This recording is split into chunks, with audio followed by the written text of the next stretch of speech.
And welcome into the Friday edition of Robby and Rexrode here on ESPN 102.5. The Game. Robby Stanley, Joe Rexrode, Michelle Knezovic, intern Will here with you on this Friday morning in Nashville, Tennessee. Joe Rexrode, what's going on? How we doing? Remember how we were just talking about how these headphones all work? Yes. Yeah, this one doesn't work. Hopefully this one does. But anyway, other than that, going great. That's good. And I'm actually kind of what do we call this camera here?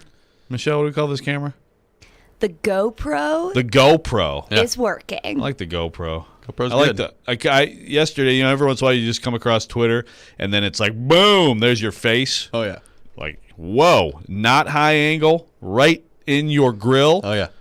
Yeah, I like this a little bit better, When the GoPro is working, you know it's going to be a great day. Yeah. A little bit of a wider angle. Right. If we can get GoPro plus both ears coming through, we're ready to rock on a Friday. That's right.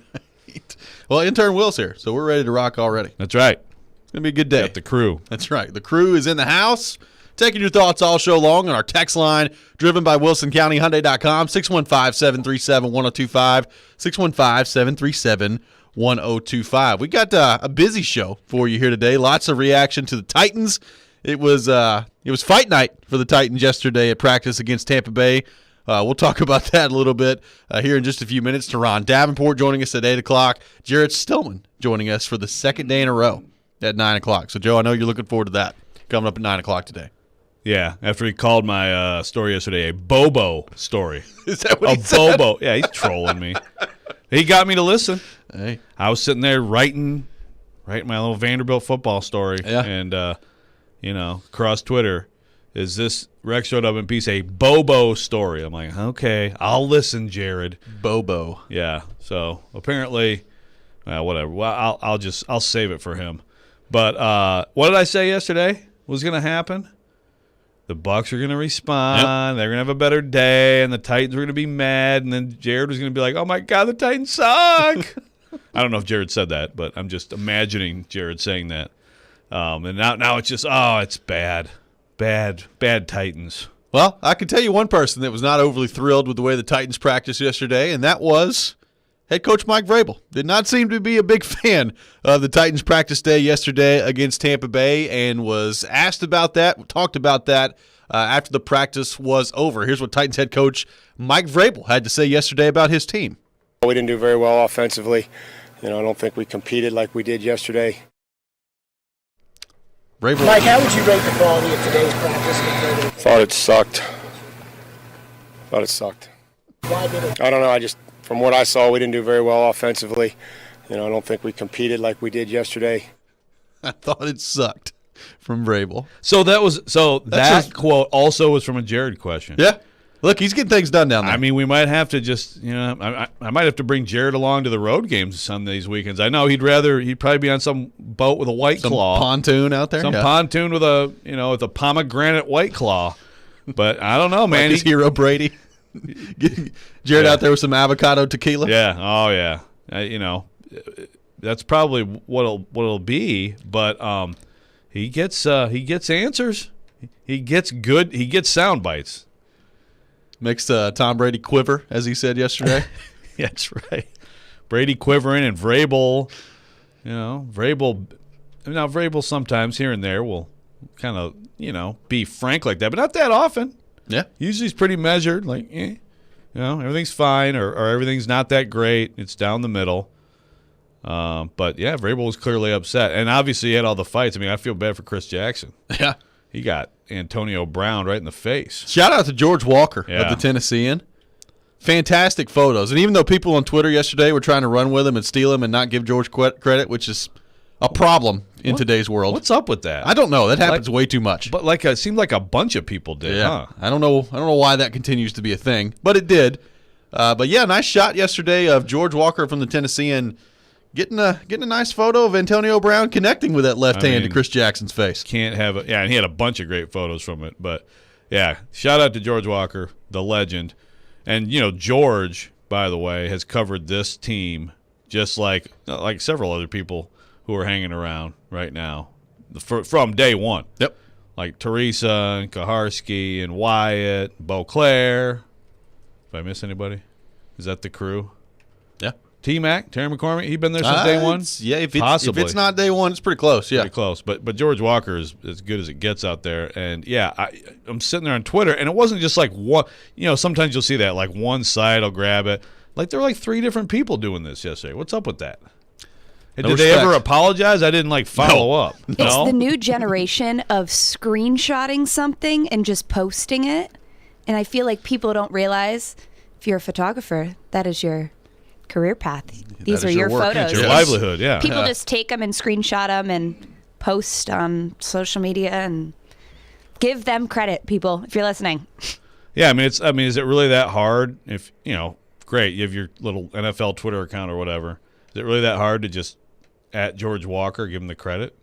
Well, one of them did it later, and I can't remember Okay. exactly who it was. But after they received a bunch of blowback, they eventually gave him. They never said anything about it. Never said, "Oh, sorry." Just eventually attached to the tweet, it said, "Photo credit George Walker." Thanks. Tennessean. All better. Thank you. Appreciate it. Yeah, fight day yesterday. Now, other than the Antonio Brown scuffle, fight may be a bit of a stretch. Yeah, some pushing and shoving. Pushing and shoving. But yeah, got a little intense yesterday at Titans and Bucks practice. And Bruce Arians talked about it after the practice as well. That got Michelle fired up. Michelle's not a big fan of Bruce Arians. Oh, I was fired up after that comment. They What? asked him, I have a soundbite. We can listen to it really quick, okay? Let's do that. Do it. Bruce Arians yesterday at Buccaneers and Titans practice after what I refer to affectionately as fight day in Tampa Bay or Tampa Bay, whatever you want, Joe. Yes. Well, that's my new name for it. That's right. What can you say about the fighting? The fighting? I didn't see any fighting. A lot of pushing and shoving. I didn't see any fists thrown. Even Antonio Brown looked like there were punches. Nah.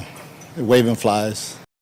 Waving flies. Waving flies. Now, Nice. if you've seen George Walker's photo, Which we just tweeted. which we just tweeted out at 1025 the game, it's a pretty good fist. It's a big fly he's swatting if that's what he's trying to do. Yeah, on that what's he photo. trying to say about Chris Jackson? Yeah, I know. I'll defend Bruce Arians. Just in the idea of is it possible he didn't have a good angle on that? You got 2 It's fields possible. going at once. I don't know where he was. It's possible. Michelle's not buying it. Michelle's not buying it. So you, in general, just don't like Bruce Arians? No, I just think, not a lot of things in the media and press conferences get me heated up, but Robby saw me this morning, and I was heated she's before fired you up. came in, Joe. The way he answered it and was like, oh, no, it's not a big deal. And I get it. He might not have seen it in practice. Don't get me wrong. And if he didn't see it, but then the reporter continued to ask another follow-up question after what we just heard and said, when you go back and watch the video, if you do see, foul play or we're in preseason. Is that necessary? Also to Antonio Brown, right? Exactly. It's Sure. to Antonio Brown. Yeah, exactly. He's had an That's issue the or main two thing. in Yeah. life. Yeah. Yeah. And he was like, no, and just brushed it off. Will there be any consequences? No. And here you have Rabel blowing the whistle if people are taunting in practice. I don't know. I just think we talk a lot about the pros and cons of preseason and injuries, and that is the last thing you need. And then to brush it off oh, it's not a big deal, and plus Antonio Brown with his history, it just really irked me, and that's my little Michelle rant this morning. I like it. Shout out to Chris Yeah, Jackson that's getting under fair. Antonio Brown's skin, apparently. Yeah. Well, that's a good point. Because now look, maybe he doesn't have to tell anybody, and he probably wouldn't. But why wouldn't you have a consequence for someone who went that far, pulled off a helmet, and landed a punch? And again, is he not easily the biggest concern on your roster if you're Bruce Arians? He has Yeah. to be, right? Well, you do that in a game, you're getting kicked out, Right. and then maybe suspended. And most people get that and wouldn't, but I don't know about him. I don't know about Maybe, him. who knows? Who Who knows what he might do? I don't know about him. Now, apparently, he's looked really good all training camp, but just another moment yesterday. Talented football player. If there's any question about that. So, what do we take away from this, Joe Rexrode? The Titans play really well on Wednesday. They dominate the practice. Tampa Bay responds in kind yesterday on Thursday. Mike Rabel saying the Titans sucked at practice yesterday. What's the overall takeaway when you factor in the 2 days down there in Tampa Bay against the defending Super Bowl champions? Well, I'll say it again. Go back to last season in the Bucs Super Bowl championship winning season. There were Sundays where they looked like a 4-12 team. So what I take away from it was what I knew I'd take away from it. Like, they got good work in. Like, every single time that Caleb Farley got torched by Mike Evans, good. What do you think? He's just going to come out and lock up Mike Evans or Chris Godwin? No, that's good. Humble him. Make him work on different things. I mean, you think Caleb Farley's a finished product as a rookie who hasn't played football in 2 years? No. I mean, that's great work. It's all great work. And, you know, of course, Vrabel, I don't doubt that he was legitimately mad. I mean, he's the coach of the team, and so he has a feel for the entire product and knows that they had, I guess, this collective upper hand the day before. But, you know, I mean, he's going to say what he says, and they're going to move on and keep trying to get work in. I can't take any conclusions from any of this. I can't take any conclusions from it either, other than I saw some people yesterday freaking out about the Titans offense, and I was just like, there was no Julio Jones, A.J. Brown, and Derrick Henry. What do you expect to happen? It's not the Titans offense. Now, I understand. Okay, well, why is it never the Titans offense? Okay, sure, that's fine. That's a different discussion. But right, I mean, you think those guys might make a difference? I would think so. Not to mention the guys on the O-line. I mean, you think like Ben Jones, the starting center, might help a little bit compared to Daniel Munyer? I think maybe. You think that Nate Davis, who's like a really good young player, might help a little bit? I'm guessing so. Yeah. So, I mean, I don't know if there's much really to take away from the offensive part of it. You know, Marcus Johnson not on the field yesterday. Just there wasn't much coming from the offense from me. Just it's difficult to really make any judgments when your starting group's not out there. Now, we're starting to get to the point now, for me anyway, and I don't know how many people feel this way, but like we're getting close to, I mean, the starting group needs to be out there. Like you need to start getting some reps together. I don't feel all that comfortable if I'm the Titans, you know, the week before the Arizona game is when you're all on the field for the first time. You need to start getting some of these guys out there and healthy and available and start getting some reps that way. Yeah, I mean, I would agree. Like, I would say, the number one thing is I think Julio Jones and Tannehill. I mean, A.J. Brown, Tannehill, they got a great connection. Yep. Derrick Henry, you know, if Derrick Henry isn't out there taking any contact till the opener, that's fine. The receivers, I agree. And, you know, it's interesting, too. We'll see with Marcus Johnson. That's one to watch. That's the thing about Marcus Johnson. I mean, I think that's the thing that has led him here, because so many injuries have kind of hurt him at different points. You know, if he's going to miss a few days now, then you shuffle the deck again. Josh Reynolds is out there again. He's getting faster. Apparently had some good work down there. Chester Rogers, Westbrook Akina, I guess, you know, had a couple big touchdowns yesterday too. So, but still, like you said, like the key guys are what you are, and I would say that Julio and Tannehill, the more work they can get, the better. If it's the week before the game, that's not ideal. When we come back, we'll continue the conversation on the Titans, including getting some takeaways from Roger Saffold on how the last couple of days went for the Titans against Tampa Bay. All that coming up next. This is Robby and Rexrode here on ESPN 102.5 The Game.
Welcome back in, Robby and Rexrode here on ESPN 102.5 The Game, streaming live on Periscope, on YouTube, and on Twitch as well.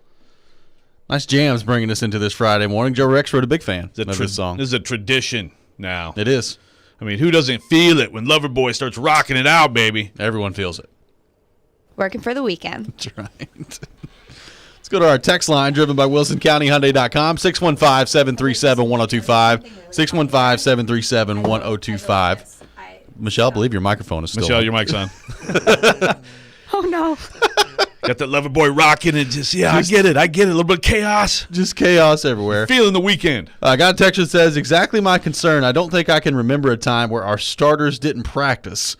What brought this on? Why change it if it's not broken? Huh?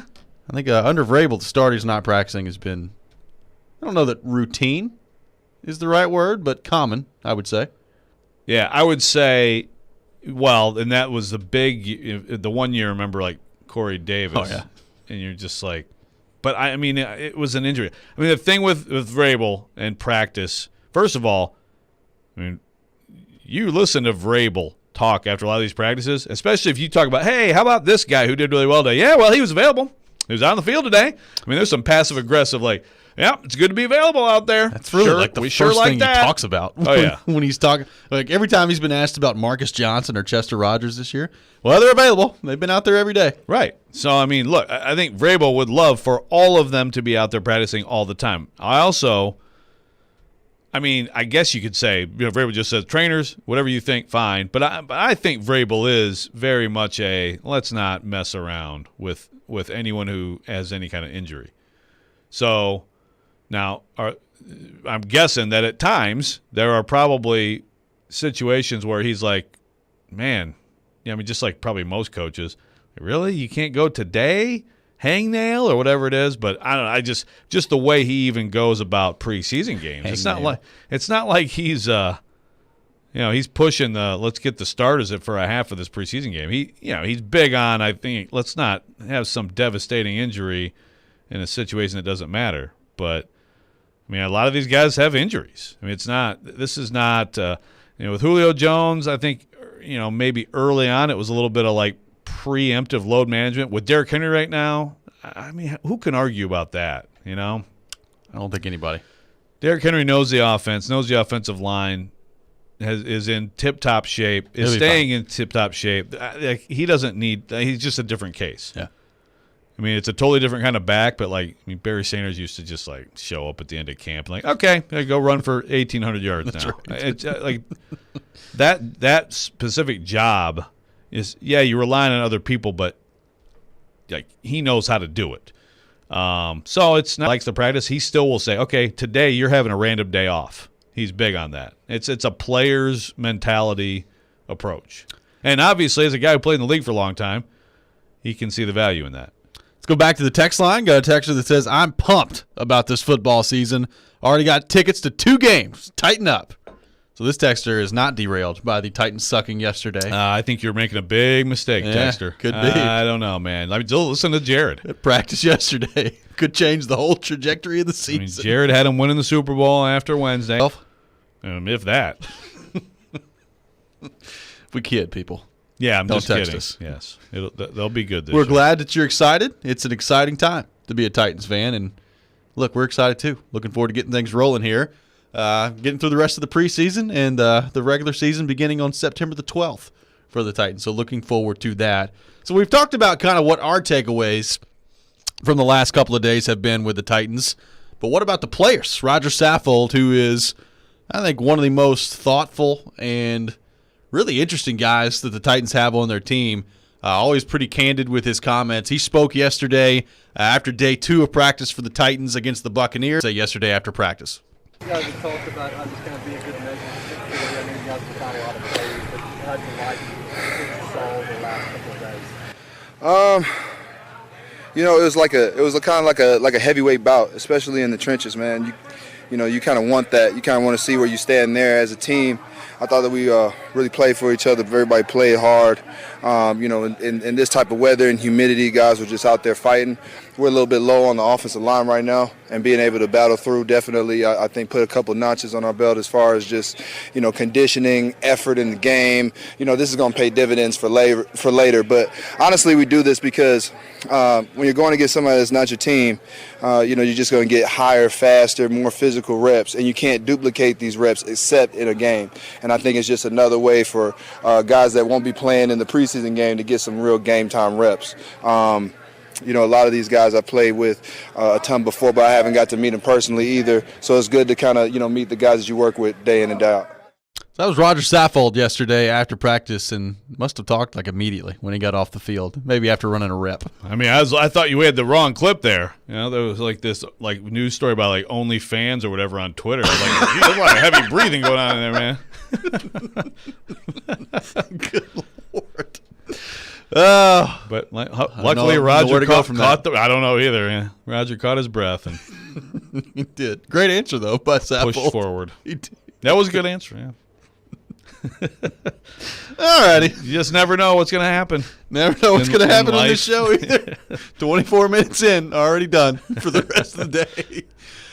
So Saffold saying there that, obviously they're thin on the offensive line right now. These reps are reps that you can't really replicate in practice because the intensity goes up when you're playing against another team. Says these are reps that will benefit them down the road as well. I'm interested to see from an offensive line standpoint, like, depth is just it's a problem right now with the injuries that they've sustained. That's, we're going to talk, more about what we're looking for in the game Saturday coming up in the next segment. But one of the things that I'm looking for that didn't quite make my top 5, can the offensive line stay healthy? Like, it's very important for the guys who are going to be in there now to stay healthy because they just don't have a lot of bodies right now at the offensive line.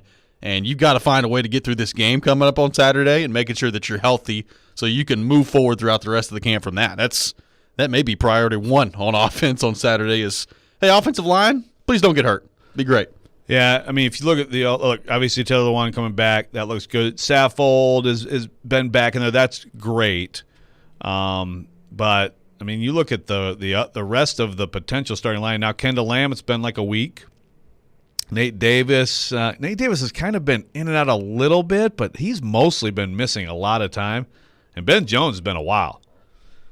And, Ben Jones is up there in age, has had a lot of injuries, has been one of those guys who has had to sort of rally on a Sunday after not being able to practice during the week. I mean, he's so important to this team. It's also important that, like, another backup center be available.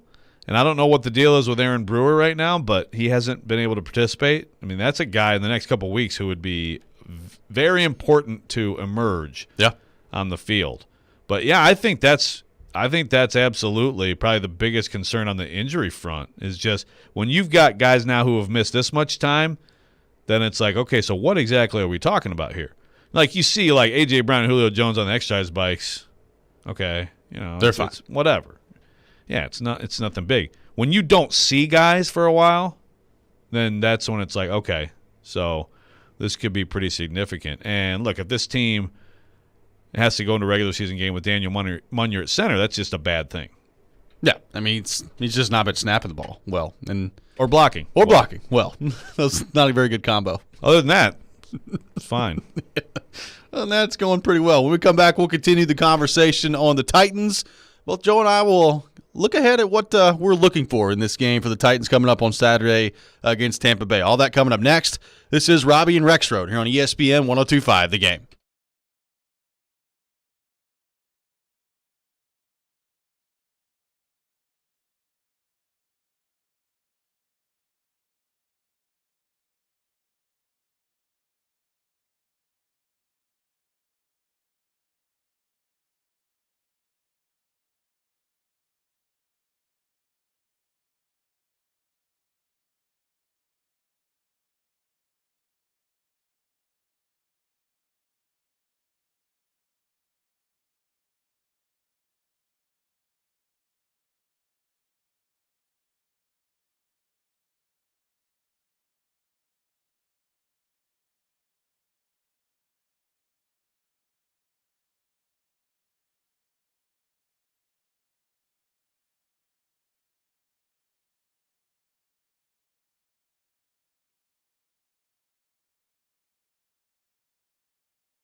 Welcome back in, Robby and Rexrode here on ESPN 102.5 The Game. Robby Stanley, Joe Rexrode, Michelle Knezovic, intern Will here with you on this Friday morning in Nashville, Tennessee. Joe, did you know the Baltimore Ravens have won 18 consecutive preseason games? 18 in a row for the Ravens in the preseason. No. That's amazing. Congratulations. Yeah, I really like the show Good Morning Football. But my gosh, are they starving for content right now? They're actually giving us like 2016 highlights of Ravens preseason games. Just breaking it all down. I mean, they're still doing it. Like, this is a long segment on the Ravens 18. At least they're not crappy. Exactly. Like, to your point, if this was the Detroit Lions who have won 18 preseason games in a row and then haven't won 18 regular season games in like the last 11 years combined. That'd actually be so Lions. Yeah, it would. But congratulations to the Ravens, I guess. Yeah. 18 consecutive preseason games. I mean, I suppose I've heard this from coaches. Some coaches are like, absolutely, I want to win these games because I want people to just be used to winning at all times. So, okay. That's fine. I mean, you still have this post-game, the coaches at the end of the game, whoever's on the field, they're still trying to situationally do things to win. Sure. Right? So, I mean, there's some So is it fair to call value, I suppose. Fair to call John Harbaugh the greatest preseason coach of all time? Must be. Yeah. Good for him. He's got a ring. He does. So, and that, I mean, I don't adds know. to which one's better. Yeah, you weigh them both. It's very close. It is. Congratulations to the Baltimore Ravens. How weird. Yes. Speaking of preseason, the Titans taking on the Buccaneers in an actual game coming up on Saturday. Joe Rexrode, you'll be there. You'll be in the house for the Titans and the Buccaneers as well. What are 5 things that you're looking for? Your top 5 things that you're going to be watching for the Titans as they take on Tampa Bay coming up on Saturday? So I'm looking at this sort of like what I'd like to see coaching decision-wise. Sure. Okay? So one would be Caleb Farley playing. I don't know if that's possible. I don't know if that's in the cards. I'm not saying it is. I'm just saying if he's out there now battling these guys as an individual and he's in some team stuff, I think it would be if you want to, get him in and possibly have him ready for the opener, I would say a couple real games, parts of a couple real games would be really good for him. So I'm looking at number 3. I'm looking for number 3 out there. Is he ready? I don't know. I think that would obviously make the game a lot more interesting.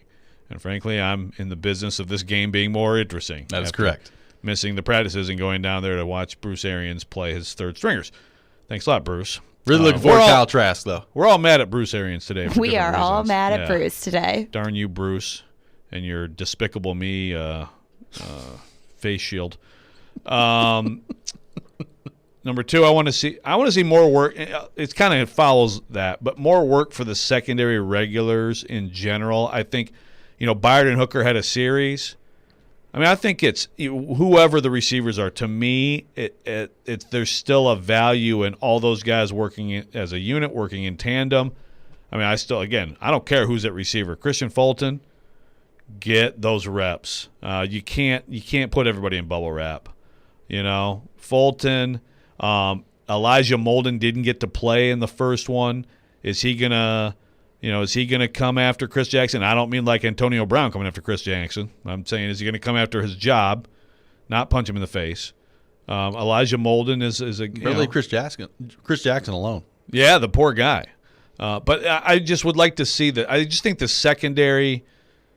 You have a chance to get more work in games like this with less contact and less just, worry about injury. So I think those guys playing together as long as possible would be good. I'd like to see Dez Fitzpatrick get more reps, get a real opportunity, and see if he can make some plays. Sounds like he, made a little bit of an impact in these practices. I mean, this is a big, big moment for him to see if he can get into a better situation in the receiver room. So I'd like to see him get the opportunity. I mean, I'm guessing Marcus Johnson doesn't participate after missing practice yesterday. I feel like it's almost Chester Rogers almost gotten to the point where it's like, okay, you better sit down. We're fine. Yeah. Westbrook-Ikhine, I don't know. I think right now he's in good shape, but Fitzpatrick should get a lot of this game and see what he can do. I'd like to see the exact same thing with Dylan Radunz that we saw in the first game, which is a ton of this game at right tackle. Now, they're probably going to start out with Quesenberry at right tackle. And, Ty Sombrello is another thing to watch on the offensive line. Can he get out there and play? I mean, I think the more they can get him going, the more guys they can get ready, the better. But, I would say Ray Dunn's get a lot of the game at right tackle. Now, to that point, we've just been talking about injuries. We don't know exactly what's going on with Ben Jones and Nate Davis, especially. I mean, are they looking at this like, well, Dylan needs to get ready inside because, Sombrello, Quesenberry, who knows on Lamb too, but you got some tackles. Right.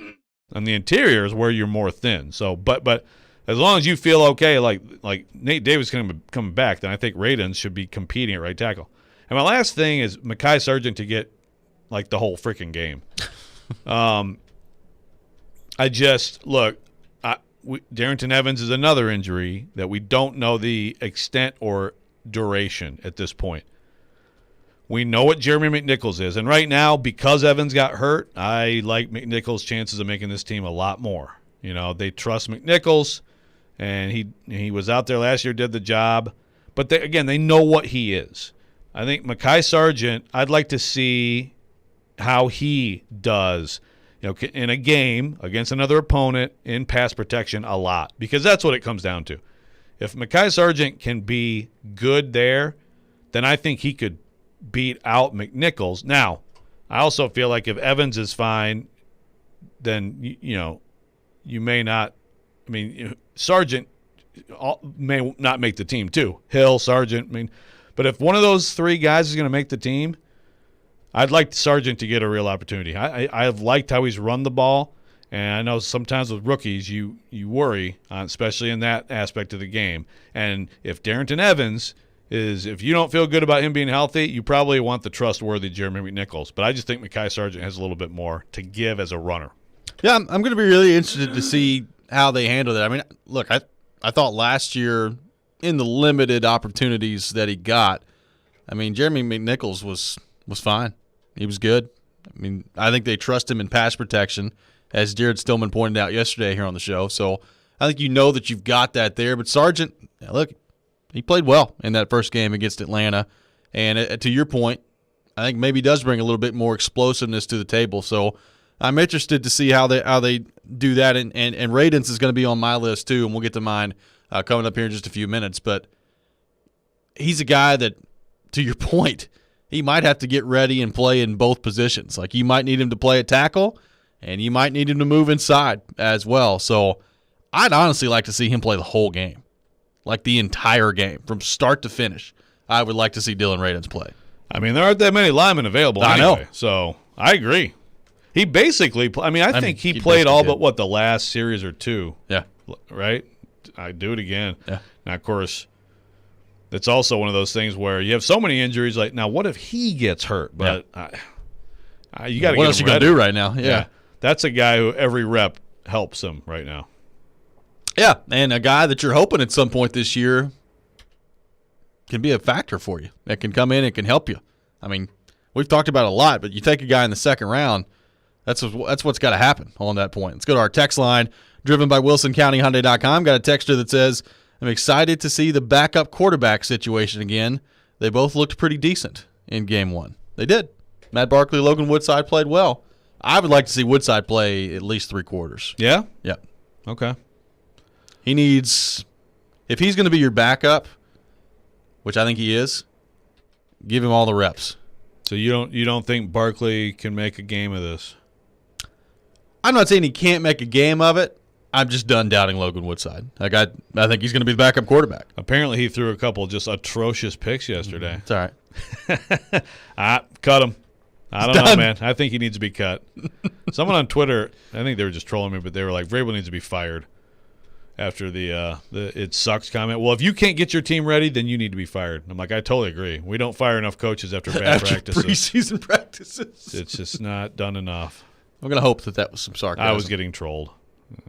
which happens way too often. Including my So this sometimes people you know. OnlyFans account tweeted at me? No, I'm just kidding. Yes. That's the second reference that we've had to Today is the OnlyFans day here on Robby and Rexrode. That's correct. We just want to hear from OnlyFans of ours. Thank you. You gonna make you an account when they change their How do you know platform? I don't have one already? Well, that's a good point. When we come back, we'll continue the conversation on the Titans. I'll give you 5 things I'm looking for the Titans as they head down to Tampa Bay. I guess head down's not the right word. They're already down there in Tampa Bay as they play against Tampa Bay tomorrow night in the preseason. You're listening to Robby and Rexrode here on ESPN 102.5 The Game.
.102.5 The Game is bringing you Nashville's best coverage of training camp, presented by Farm Bureau Health Plans, Frontier Basement Systems, the All Things Basement Company, the Trenches Shop Gallery and Boutique, and the Cut Truck Mobile, Nashville's newest barbershop on wheels. You have control of the time and place. Book your appointment today at thecutTruckMobile.org. Welcome back in. Robby and Rexrode here on ESPN 102.5 The Game. Talking Titans, looking ahead to the preseason matchup number 2 for the Titans. This one coming against the Tampa Bay Buccaneers. And I'm interested to see, number 1, what does the playing time kind of look like for some of the starters? We know what it's going to look like for Tampa Bay. Probably going to be a light day for most of their guys. I don't think Tom Brady's going to play at all. I think a lot of their guys offensively probably not going to play at all as well, so not going to be much of a look from Tampa Bay's side of things. If you're Vrabel, do you handle it the same way? How much does Tannehill get in? Does he get in at all? That's going to be really interesting to see on that front. Think Ryan Tannehill takes a snap on Saturday? We suck. So, Tannehill, you get the whole game. How about that? That's right. That's what Vrabel said to his guys yesterday. Yes. Byard, get out there. Jeff Simmons, come on. I need 3 quarters. I wanted a bigger fight from you. Come on. You're going to play the whole game. Yeah. Now, I'm guessing it'll probably be somewhat similar to how the Titans did the first game, would be my guess. What I'm hoping is that Vrabel looks at it like Arians looks at it with the third game, so that the fans here can actually see some of these guys next Saturday. I'm not optimistic about it, but I think that there's a case to be made for a little bit of that. You ready for Justin Fields coming in next Saturday? Oh, how about that? Yeah. Oh, man. It's going to be a big day for you. I hope the Bears look at it that way too then. Hope Matt Nagy looks at it that way. Oh, he'll play. Andy Dalton's QB1. Well, that's true. Andy Dalton is QB1 anyway. That'll be interesting. We get to see both of those guys, Dalton and Fields. And then Nick Foles. Oh, yeah. What a quarterback trio, man. Good old Nick Foles. You know, it was 14 years ago. A young freshman Nick Foles got to be interviewed by me, along with sitting right next to a young freshman Kirk Cousins. Can you imagine that? And they were freaking great freshmen. I was like, these guys are incredible. Yeah. They're probably not going to be good quarterbacks, but they'll probably never make the NFL. But these guys are great quotes. And here they are still playing. Actually, Foles was supposed to be awesome. Yeah. He was a big recruit. Cousins was like, why is this walk-on who should be playing at Hope College here? And look what happened. Still a starter in the league. Maybe your interview was the spark for both of them. Cousins and sure, Foles. I feel like they enjoyed it. I could tell. I'm sure they did. All right, so a few things I'm looking for in the game for the Titans on Saturday. Someone emerging at safety, right? Like, you've got Hooker, you've got Byard that you feel good about. But they've been making a ton of moves at safety over the course of the last couple of weeks due to injury and due to trying to find some people to come in there and have an actual competition behind those two guys. Like, we feel good about Matthias Farley for the most part in the way that he's played in camp up to this point. But injuries have ravaged through that safety spot. Who can emerge at safety behind Hooker and Byard? Really looking forward to that one coming up on Saturday. That's a great one. I mean, it's been a revolving door, and I agree with Stillman on Cruikshank. We talk about availability. It's not been his strong suit. No. Looking forward to Sam Ficken getting to kicking on Saturday as well. No Tucker McCann at practice yesterday, so my guess is, Sam Ficken is going to be the kicker for the Titans tomorrow, and he'll get every kick. Can he take advantage of that opportunity? It would be great if one of these two would win the job, but you know what would also be great, Joe Rexrode? If the two of them played really well throughout the rest of camp and throughout the rest of the preseason and then forced you to make an actual decision at kicking. Like, you're playing so well that we actually have to make a decision, and it's a difficult one. That would be great. So Sam Ficken, the opportunity is now there for him. He's got to take advantage of it. What if Ficken's perfect, and then McCann comes back, and he's perfect, and they're both amazing, and then they still just sign Gostkowski at the end? Well, yeah, maybe so. Could happen. It is not out of the realm of possibility. I'm looking for Dez Fitzpatrick. He needs to play at least 2 quarters. He barely got in at all in the last game. We've talked so much about his struggles. Give the kid an opportunity in a game just to see how he responds, see what he plays like. Can he make some plays? There's a video that came out yesterday.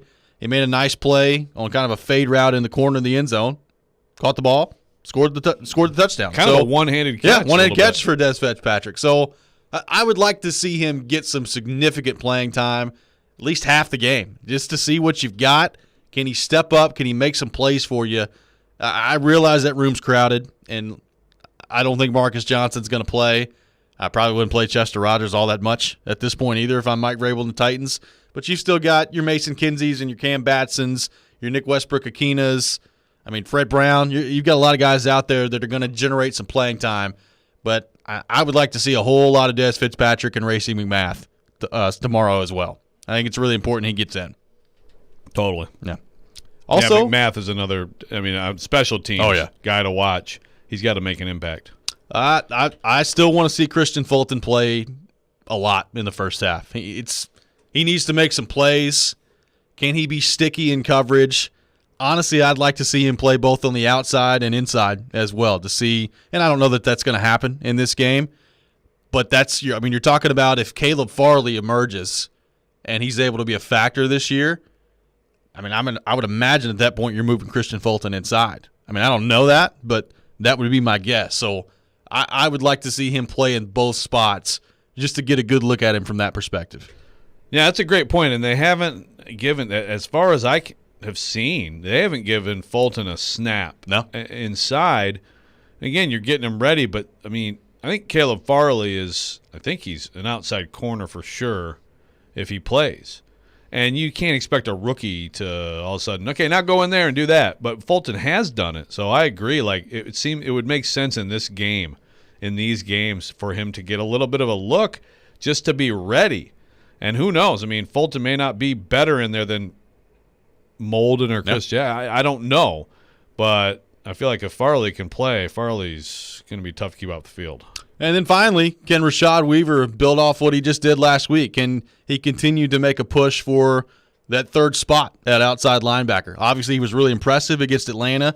Can he continue that against Tampa Bay? John Simon been getting a lot of playing time there. It would be nice if you're the Titans to develop a rotation that you can feel good about and maybe use situationally. Maybe take some snaps away from, a Harold Landry at some point and not get 95% of the snaps on the field on the defensive side of the ball. Can you develop an actual rotation at outside linebacker? Really interested to see John Simon and Rashad Weaver, and can they build on what they did last week?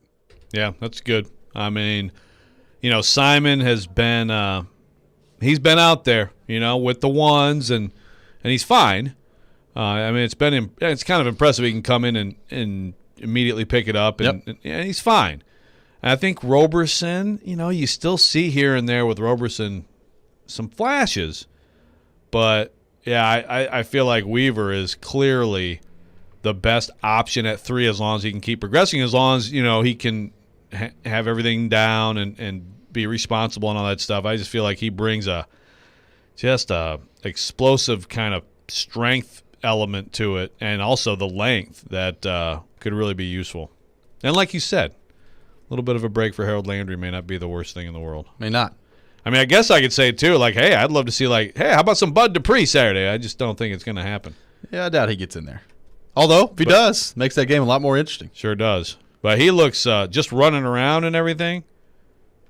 He looks good. It's going to be there's so many things about this team that I think are like the very first time you see it will be like the first series against Arizona, including Dupree, probably Lawan protecting against an opponent.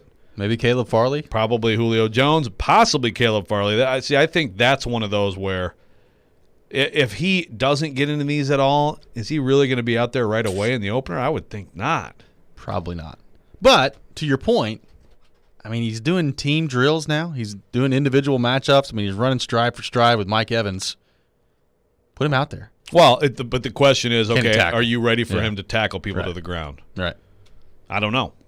But, if he's doing all the stuff he's doing and looks how he looks doing it, and he looks fast and explosive, then at what point then does tackling become okay? I don't know.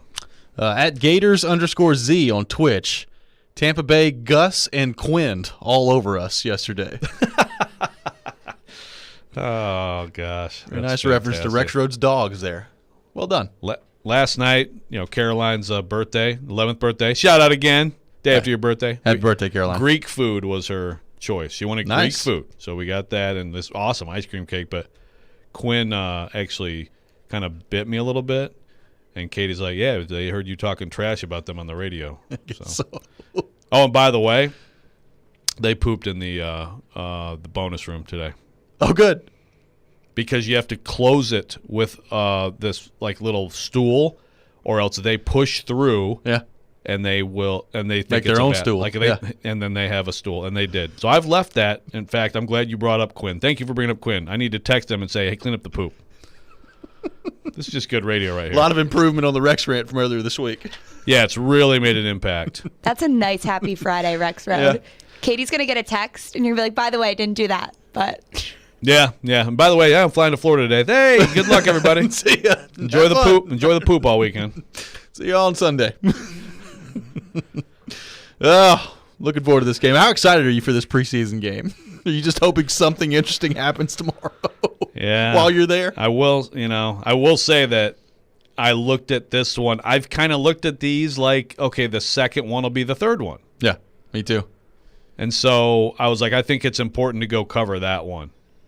And then Bruce Arians this week is like, wah, wah. I mean, it makes sense. But there's going to be interesting stuff in that field. I mean, it's not going to necessarily, impact the starters, key players in this team, but there are some interesting battles from guys in this team that are going to help be decided Saturday night. You'll be able to write a column off this game. Sure. Yeah. I mean, I can write a column off just about anything. Just blah, blah, blah. Maybe a 53-man roster projection since you're at 1 right now. And my over-under was 3.5. I know. Actually, I think I might have to do anher 53. Come on. All right. Getting closer. Get it to 2. That's right. But I think it's going to be 3. I think I'm going to be on the under, man. But that'd be a good over-under. If you're 3.5, I mean, if I'm right there, then that's a good. You set a good line. Thank you. Yeah. Appreciate that. When we come back, we'll get into a little bit of college football. Take a deeper look at the first year for Josh Heupel and Clark Lee. We've talked about what success could look like for both of those programs. Are we maybe rushing the gun a little bit too much on actually expecting success? We'll get to that coming up next. This is Robby and Rexrode, live from the Wholesale Link Studios, powered by RumbleOn.com, here on ESPN 102.5 The Game.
Welcome back in. Hour number 2 of Robby and Rexrode here on ESPN 102.5 The Game. Robby Stanley, Joe Rexrode, Michelle Knezovic, intern Will here with you on this Friday morning in Nashville, Tennessee. Got Call Your Shot Friday coming up later this hour at 7:45. So go ahead and get those bold predictions in on our text line driven by WilsonCountyHyundai.com, 615-737-1025. Teron Davenport coming up at 8 o'clock. Jared Stillman at 9 o'clock. So lots of coverage up at the Titans coming up later in the show with Teron and Jared, both of whom were down in Tampa Bay for the practices the last couple of days. And I think TD's still down there. Yeah, TD will be at the game. Jared saw why the Titans will win the Super Bowl one day and why They're going 5-12. They are going to be fighting with the Texans for positioning in the AFC South on the second day. That's right. We'll get more into the Titans as we continue to go throughout the show here. But I do want to switch gears, get into a little college football now. We've talked a lot, Joe, about Josh Heupel and Clark Lee individually and what success could look like in year one under those two guys in their respective programs. Obviously, two programs in different places.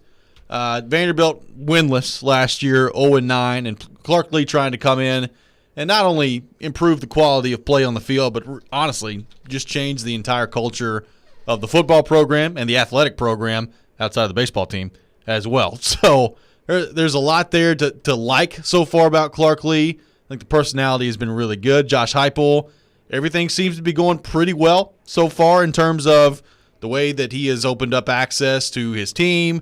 You came out with a piece yesterday. We had David Ubben on talking with some high school coaches. So far, so good with Josh Heupel, at least from the relationship standpoint on that. But my question is, what is all this going to mean actually on the field? And if things go the way that I think is very possible that they could, and it's not a very good year on the field for both Vanderbilt and Tennessee, what does it all really mean? Like, what is all the positivity, or I guess the quote-unquote goodwill that they've built up so far? What does it all mean if the first year doesn't go very well on the football field, especially in Josh Heupel's case? Yeah, well, look, I think realistically you have to expect neither of them to be great, and you have to really look at the possibility that it could be pretty bad. I mean, I think Vanderbilt is looking at probably 3 or 4 wins. Tennessee, I think probably five or 6 wins. I mean, if I had to boil it down to just, okay, you have 2 numbers, I'd go 3 or 4 for Vanderbilt, I'd go 5 or 6 for Tennessee. Well, that's not great. And that also includes some weekends where both of them are going to be just humiliated, okay? Like, for example, so actually I just tweeted out a 1,900-word Vanderbilt football piece today on stuff I've been seeing and hearing about the team. So I've been going to practice lately. It's been very interesting, and it's been very impressive, too. But so Matthew C. is a commenter on the story, who's apparently a Georgia fan. Georgia's going to put 50 on them this year. The way they backed out of playing them twice last year, costing the seniors the chance to be the winningest class at UGA. Can't wait. I didn't realize that about the senior class, by the way. Some of these Georgia fans are something else, man. I kind of love it, though. Yeah? The Georgia fans. As a Kentucky grad, you love the UGA fans? Well, I love that comment because there is nobody who knows their team better than just a hardcore fan. And that was just a great comment that you got. But obviously I'm a Kentucky fan and never root for Georgia. But I love that comment and I respect the, true fan. Yeah, well, he's an intense fan. Yeah. Very just foaming at the mouth for Vanderbilt right now. Yes. But there's going to destroy Vandy. Yeah, it's going to feel so good. But I mean, look, there's going to be some weekends for both of them. I mean, in certain weekends, if they keep it remotely respectable, that's a win. And that's not where you want to be. But obviously, that's also why we're talking about first-year coaches, right? The idea of are we being sucked up too much in it? Are we being too positive, et cetera, et cetera? Well, I mean, I'll go back to the story you mentioned that Ubben and I did with high school coaches, and Jared trolling me with is this a Bobo column? Yeah. Okay. So that's his word for Homer, which again, as I texted him, I'm like, I mean, look, these are just high school coaches. They weren't all like Pruitt. I mean, his point is it's always the last coach was terrible and the new coach is so great. And I totally agree. Like that is a sports thing, just like every coach uses the word culture, and there's so many cliche things that you can just set your watch to. The identity.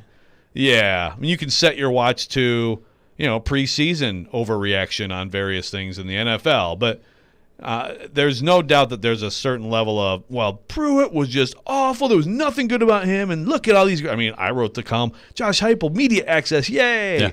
What does that matter? I mean, I think it matters some. I think it's a good sign about maybe how a coach is going to handle ups and downs, because he's going to have them. But you do have to be careful. It's just like this particular story yesterday. I mean, I think Josh Heupel, it's pretty clear, is doing what he should be doing. He really has to be doing with high school coaches. And it's pretty clear, like Alex Golesh is like, obviously, if all these people independently mention the name Alex Golesh, I'm gonna say, okay, there's something to that, right? Like, Alex Golesh must really be, like, making an impact. Yeah. Does that mean they're going to win this year or ever? No. I mean, I think it's just what you have to do. And remember, with Pruitt, like, it was one coach in particular who just eviscerated Pruitt.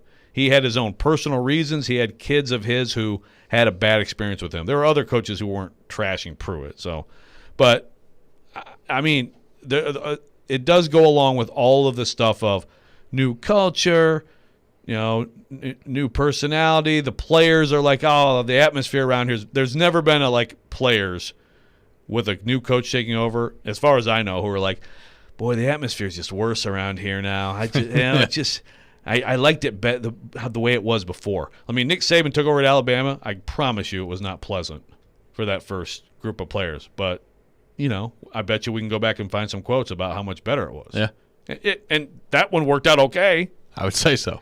I mean, there's positivity and good environment and all that stuff. And there's also, everybody wants to win.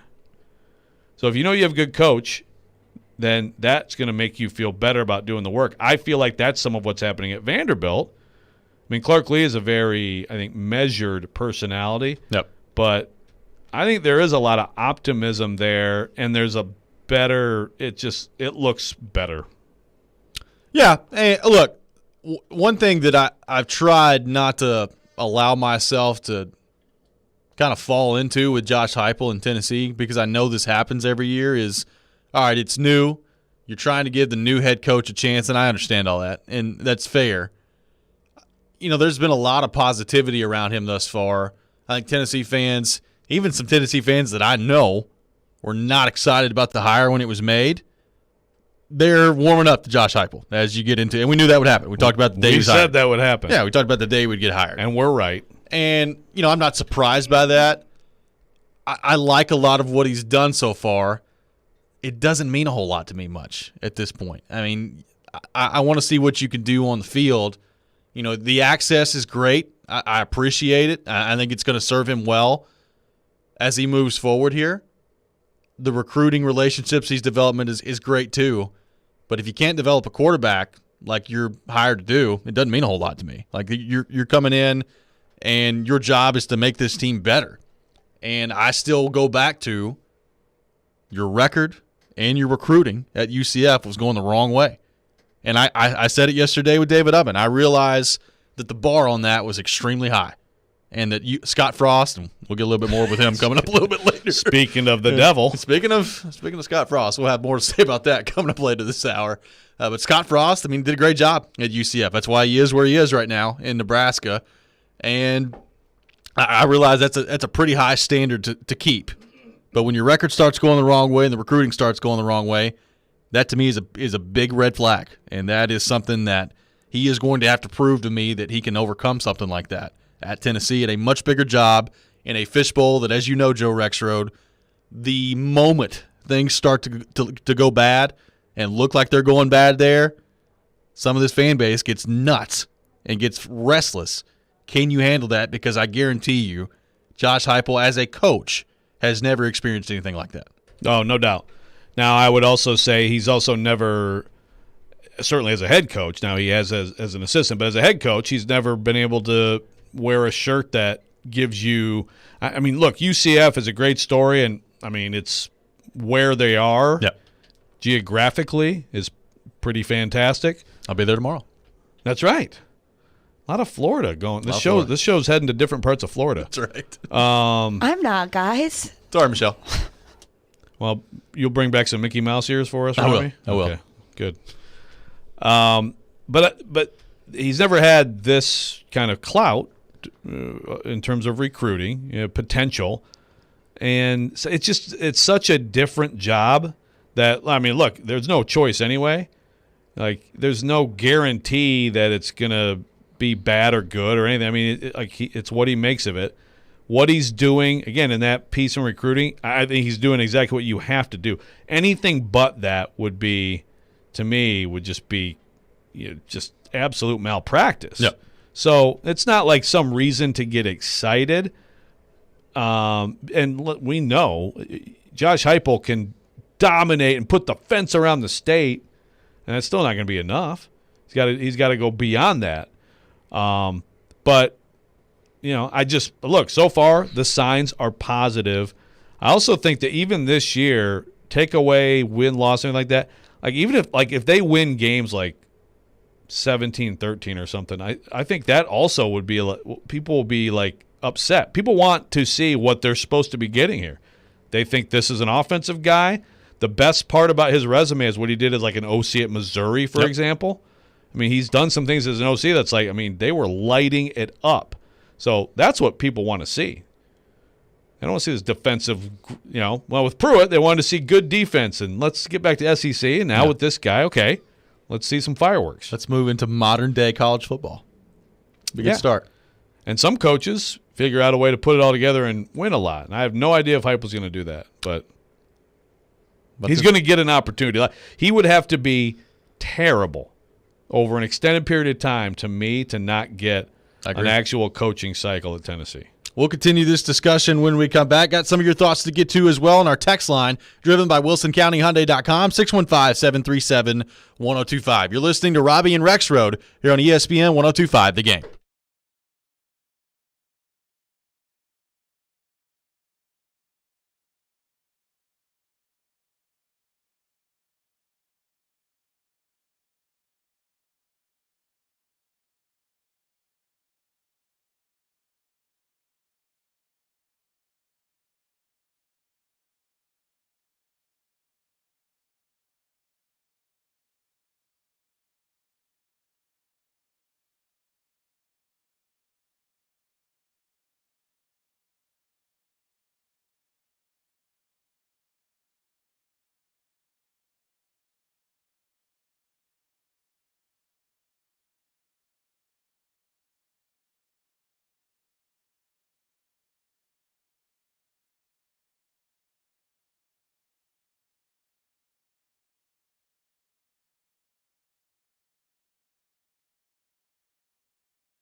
1025 The Game and Heineken are getting on the road with the Roadies to see Nashville SC take on Atlanta United Saturday, August the 28th in Atlanta. You can join the Roadies on the road. All you got to do is enter to text Ride the Bus, all one word. So Ride the Bus, all one word, to 615-737-1025, 615-737-1025. The winner will receive 2 round-trip seats on the bus, 2 tickets in the Roadies section at the August 28th match at Mercedes-Benz Stadium in Atlanta, and a prize pack as well. The contest closes at 6 p.m. on Tuesday, August 24th, and you must be 21 or older to enter. Remember, text Ride the Bus, all one word, to 615-737-1025. We'll go back in. Robby and Rexrode here on ESPN 1025 The Game. Intern Will, very much looking forward to our 7:30 discussion. A mess right now at Nebraska. Scott Frost, it's going to be interesting to see how this goes. Yeah, not going well. It's amazing. Tennessee and Nebraska have sort of paralleled each other in some ways. And now, maybe again here. Maybe so. We'll get more to that coming up at 7:30. Let's go to our text line, driven by WilsonCountyHyundai.com, 615-737-1025. Dennis texting in. Has the Tennessee job gotten to where you're on the hot seat the day that you start? What do you think of that? The day that you start at Tennessee, you're on the hot seat. Well, frankly, I think the Tennessee job has gotten to the point where the seat has cooled. Yeah. Has cooled considerably for the coach coming in. Now, that's not to say that the temp can't just get jacked up real fast, but you think about, a little bit of a dip at the end of Fulmer, and then Lane Kiffin's going to come in and, he's going to come in and win natties. And I don't know, you tell me how quickly it became apparent that Derek Dooley was not up to the job. But he was out of there in 3 years. About a year and a half in. I mean, there was some good moments, and then it was like, that LSU game was just a mess, right? I mean, so I don't mean to bring up these bad memories. By the way, in that recruiting, North Carolina. Yes, the bowl game. Yeah. But I don't mean to bring up these bad memories, but it was funny that in that recruiting piece, we're just asking previous staffs, and then one of the coaches was like, yeah, Derek Dooley, never talked to him one time. 3 years, no conversations. He was too busy calling Rommel at his press conferences with the goggles he made. And this is a coach, by the way, of a high school in this state that produces a lot of good players. But anyway, you go down the list, and things erode. So I do think, look, you tell me that Derek Dooley and even Butch Jones, that people are going to say, well, 6-7 wins? Oh, that'd be a good change. Can you get it to 8 wins consistently? That's not what people were saying about those guys, right? No. So no, I don't. I think now when you talk about hot seat, and this is like with the Titans, fans understandably upset with some of John Robinson's picks or whatever, So if Bud Dupree turns out to be a empty signing, Julio, whatever, the draft picks don't work out. Hot seat, fans, sure. Actual hot seat, no. Actual hot seat with the people who can fire him, no. That's a long way away. And, that's the same thing with Josh Heupel. It may get ugly this year. They may go 4-8. People will be screaming. And I'm still saying he's going to get 5 years. Now, I don't know if I'm willing to go 5. Well, I'm saying he's going to get 5 years. That's presuming, he does get it to at least, 6-7 win range pretty quickly. Now, if he's sitting at 4 after 3 years, okay, well, then we can have a new conversation. But, right. But again, think about that. For the Tennessee coach, as a standard, it has lowered pretty considerably. And to that point, Raymond texting in on the text line, driven by WilsonCountyHyundai.com. I've been a Tennessee fan all my 35 years, but let's be realistic. This year is going to be rough. We need to play the long game here, and I just wonder. I agree with Raymond. I wonder how many Tennessee fans, when push comes to shove, will feel the same way. Playing the long game. That's not something Tennessee fans typically have been very good at. No, and they also look. What I totally get, but I just feel like there's so much rush to believing.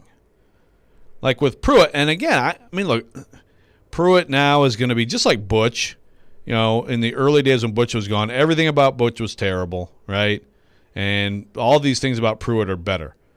But with Pruitt, I mean, you had some pretty bad signs early in his second year, right? You had those games. Then they went on a hot streak.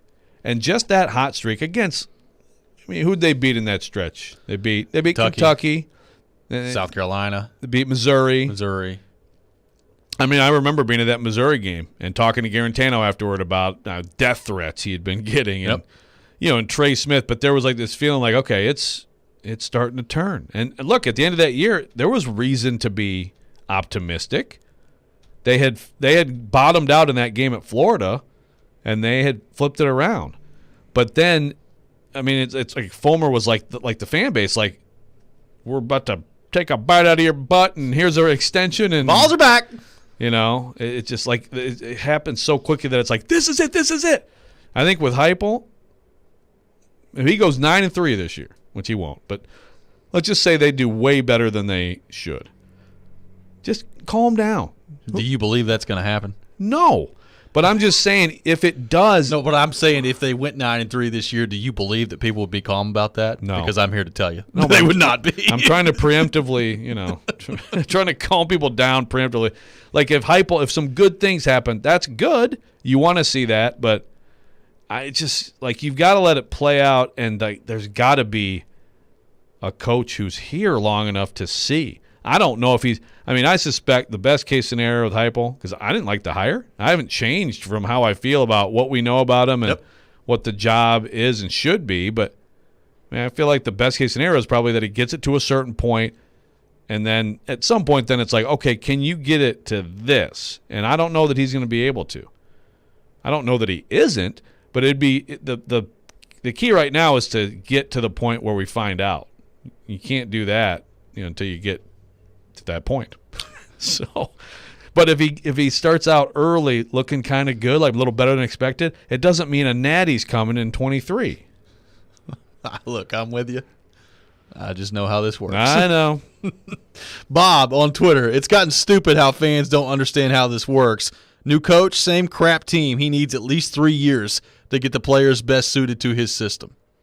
So 3 years needed for Heupel at least to get players suited to his system. I find a lot of things Jared Stillman says objectionable, but I totally agree with a point he made recently about, really this comes down to, like, Heupel needs to find a great quarterback. Not a good quarterback, not someone who can run his system. Yep. Like, he needs to find a great quarterback who can be the quarterback of this program for multiple years. I mean, that's it's hard to find. Like, what if Butch – I don't know the answer to this. I really don't. I have no idea. But, like, what if Butch has gotten Trevor Lawrence? Huh. Like, maybe that wouldn't have been good enough still. I mean, he would have been great, and maybe he still would have been, the number one pick, and they still might have gone, like, 9-3 or something. I don't know. But still, like, that's about the floor. Yeah. With a quarterback like that, right? Yeah. And Josh Dobbs was very good, but you need to find someone better than that. You need to find the best quarterback you've had since who? I mean, I'm even someone between Peyton and now. Casey Clausen. I mean, Clausen he was good. Eric Ainge was okay. So really, that's about it. They've not had great quarterbacks. So the best quarterback since Peyton is Josh Dobbs. I mean, depends on how you look at it. I mean, Casey Clausen was pretty good, but yeah, probably Josh Dobbs. But it's going to take somebody better than Josh Dobbs, right? You need do what you're talking about. You need someone. You need someone who is like a first-round pick quality quarterback. It doesn't have to be Peyton Manning. Peyton Manning's one of the best quarterbacks who will ever play football, right? But like a first-round caliber type quarterback. And if you do that, if you find that, and I mean, I do think that if Heupel can sell something, it's quarterback development, right? Yeah. Well, then a lot of things start looking better, and then we can start talking natty 24. Okay. Did have Nathan Peterman. Yes. He's in the league. He's in the NFL. That's true. Which continues to blow my mind. Amazing. He is in the NFL. When we come back, we'll get to a big story going on in college football right now. Nebraska in a little bit of trouble. Get intern Will's thoughts on it as well when we come back. This is Robby and Rexrode here on ESPN 102.5 The Game.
Welcome back in, Robby and Rexrode here on ESPN 102.5. The Game.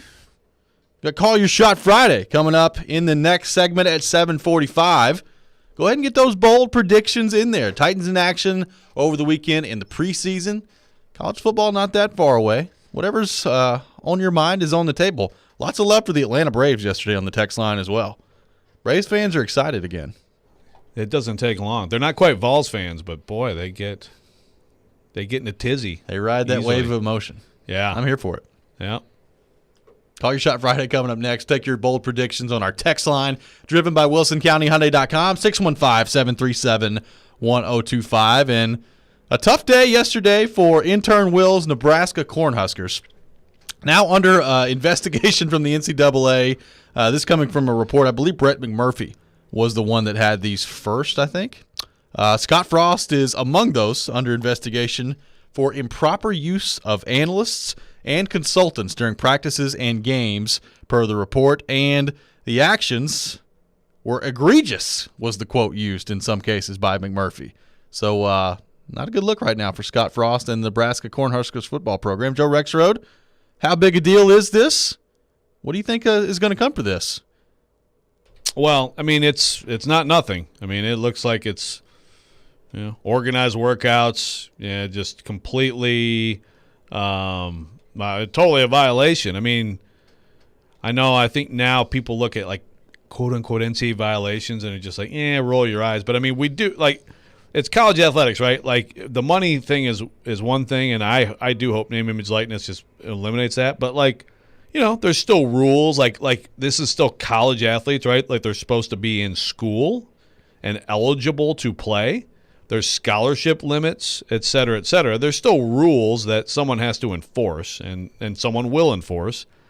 And, I mean, this is a competitive advantage thing, and it's also – it's working out well. Deceiving. Well, right, then there's that, the fact that he's 12 and 20. But I would like to get Will's perspective as a – okay, so, Will, so your dad is a Nebraska alum. You are from Nebraska stock, is that right? Yeah, so my dad originally is from Nebraska and attended Nebraska, graduated from there before he moved down here afterwards. So how excited were you for Scott Frost when he was hired? When he was hired, oh, man, that was like, the sun coming home. Yeah. I mean, that was exactly what you wanted, having the national championship quarterback after he takes, seeing UCF go from 0-12 to 12-0 2 years later. The hype was insane and probably a little too high coming in. People were expecting him to just win right away, and obviously that hasn't been the case. So take this away. What is the Nebraska fan feeling about Scott Frost entering year 4? Because most people don't think they're going to be that good this year. Has it soured a lot, or is there still a lot of hope? So one thing I know about the Nebraska fan base is that they kind of pride themselves on is being a knowledgeable fan base. I think after, like I said, the first year and first few years not being exactly what they wanted, they kind of realize what he walked into originally with the culture and everything. We've had a lot of guys transfer out that I think don't fit his personality and fit the way he kind of feels about Nebraska football, and he's trying to get those guys in. So along with that, I think Nebraska fans are still hopeful for him. I think this year is the year he really needs to get to a bowl game, obviously. Especially now. I wouldn't say he's quite on the hot seat. I think even if he didn't get to a bowl game this year, it'd be very bad, but they maybe would probably give him one more year. Well, I can tell you this. There's starting to become a lot of comparisons and a lot of, I guess, mirror images almost of Nebraska and Tennessee. Well, in the 90s, that was a really good thing.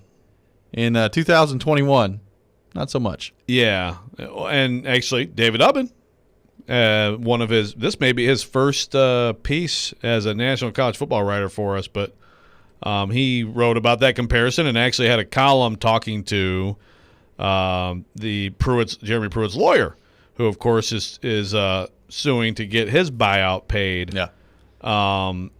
But the numbers here are, you got $20 million. Okay, so if Frost is dismissed before December 31st, that's a $20 million buyout. That's hefty. To your point, Will, I mean, it's not just like you got to give him the full cycle. Like, you can't not give him the full cycle unless oh, look at this.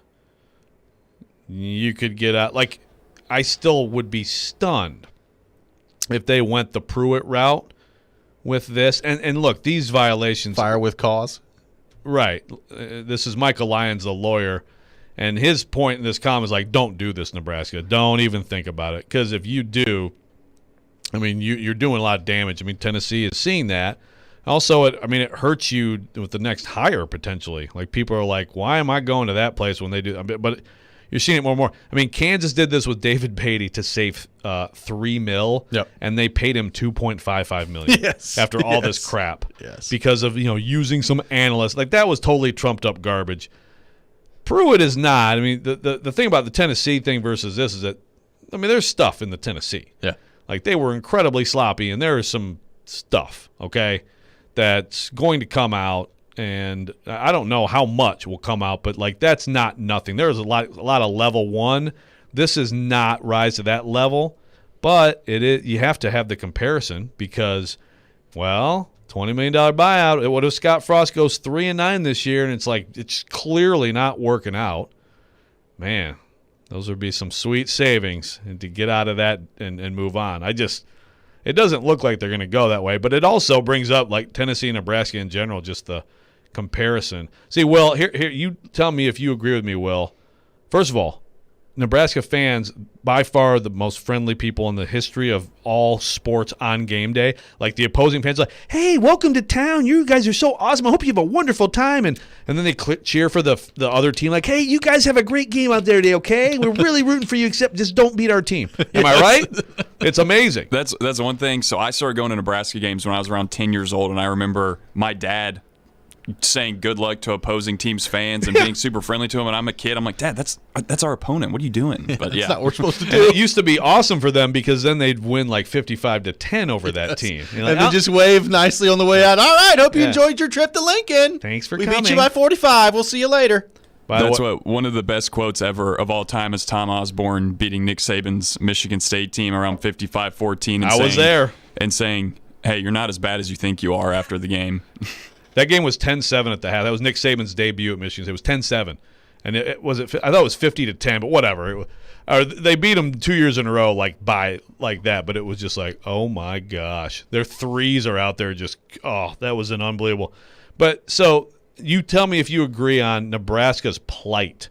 I think that the recruiting calendar kills Nebraska.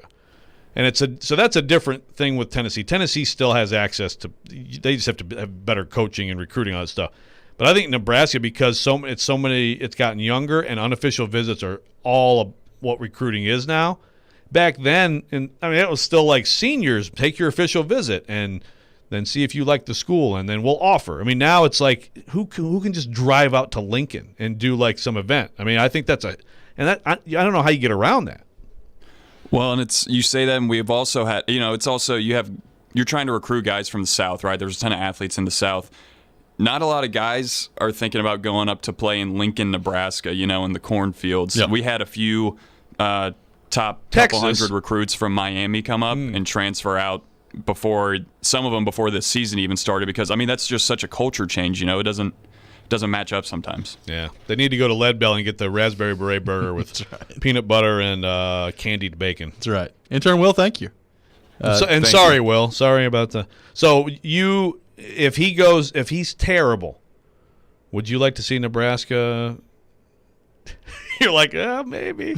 If we had a 3-9 season, that'd be something to look at. I just don't think that'll happen. My optimistic opinion is 7-5.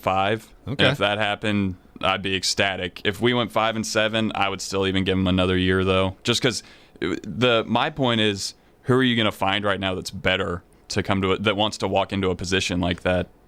Yeah.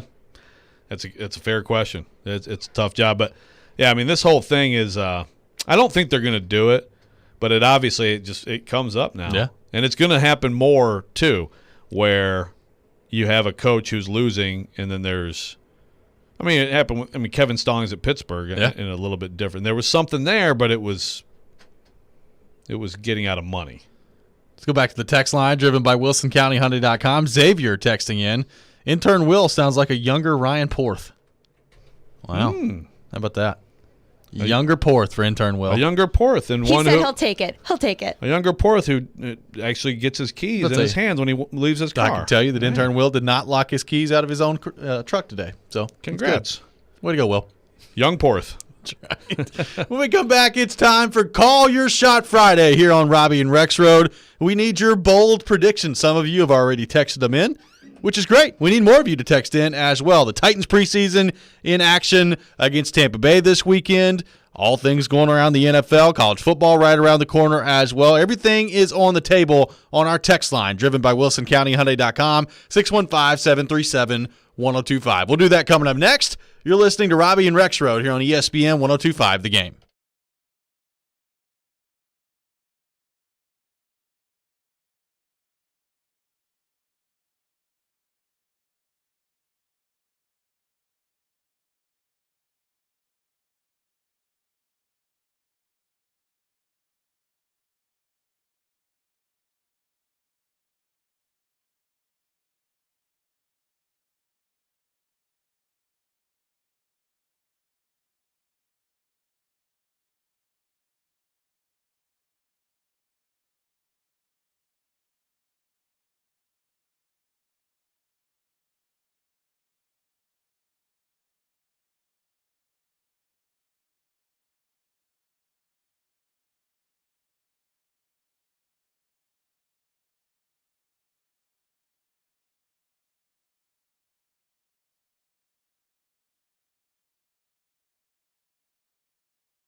The sports weekend has arrived. You know what that means. Shoot your shot. It's time for Call Your Shot Friday with Robby and Rexrode on ESPN 1025 The Game and the Game Nashville app. And it is that time of the week, time for Call Your Shot Friday here on Robby and Rexrode. We need your bold predictions in the world of sports. Hit up our text line, driven by WilsonCountyHyundai.com, 615-737-1025, 615-737-1025. Joe Rexrode, how'd we do last week in Call Your Shot Friday? Because I can tell you from mine, wasn't very good. You're going to be shocked by this. I'm really having trouble with my file again. This has become another consistent part of the show. Why is this so hard? Okay, wait. Okay. Oh, here we go. There you go. Okay. Well, let's see. Well, let's go to you. Okay, so you had Cam Batson will be the leading wide receiver against the Falcons. Shout out to Mason Kinsey. Cam Batson did have a touchdown, but shout out to Mason Kinsey. You had Ficken will be perfect. McCann will miss one. No, they were both perfect. Of course, then McCann gets hurt. You had Barkley with 2 touchdown throws. He had one. He did have one. one. I mean, you're close on these. And then you had the Falcons winning 24-21. Not close on that. Yeah, after watching that Falcons team, 24 points is hilarious. But well, they didn't have Matt Ryan. Yes, had Felipe Franks. A little bit of a difference. And AJ McCarron was pretty bad. Yeah.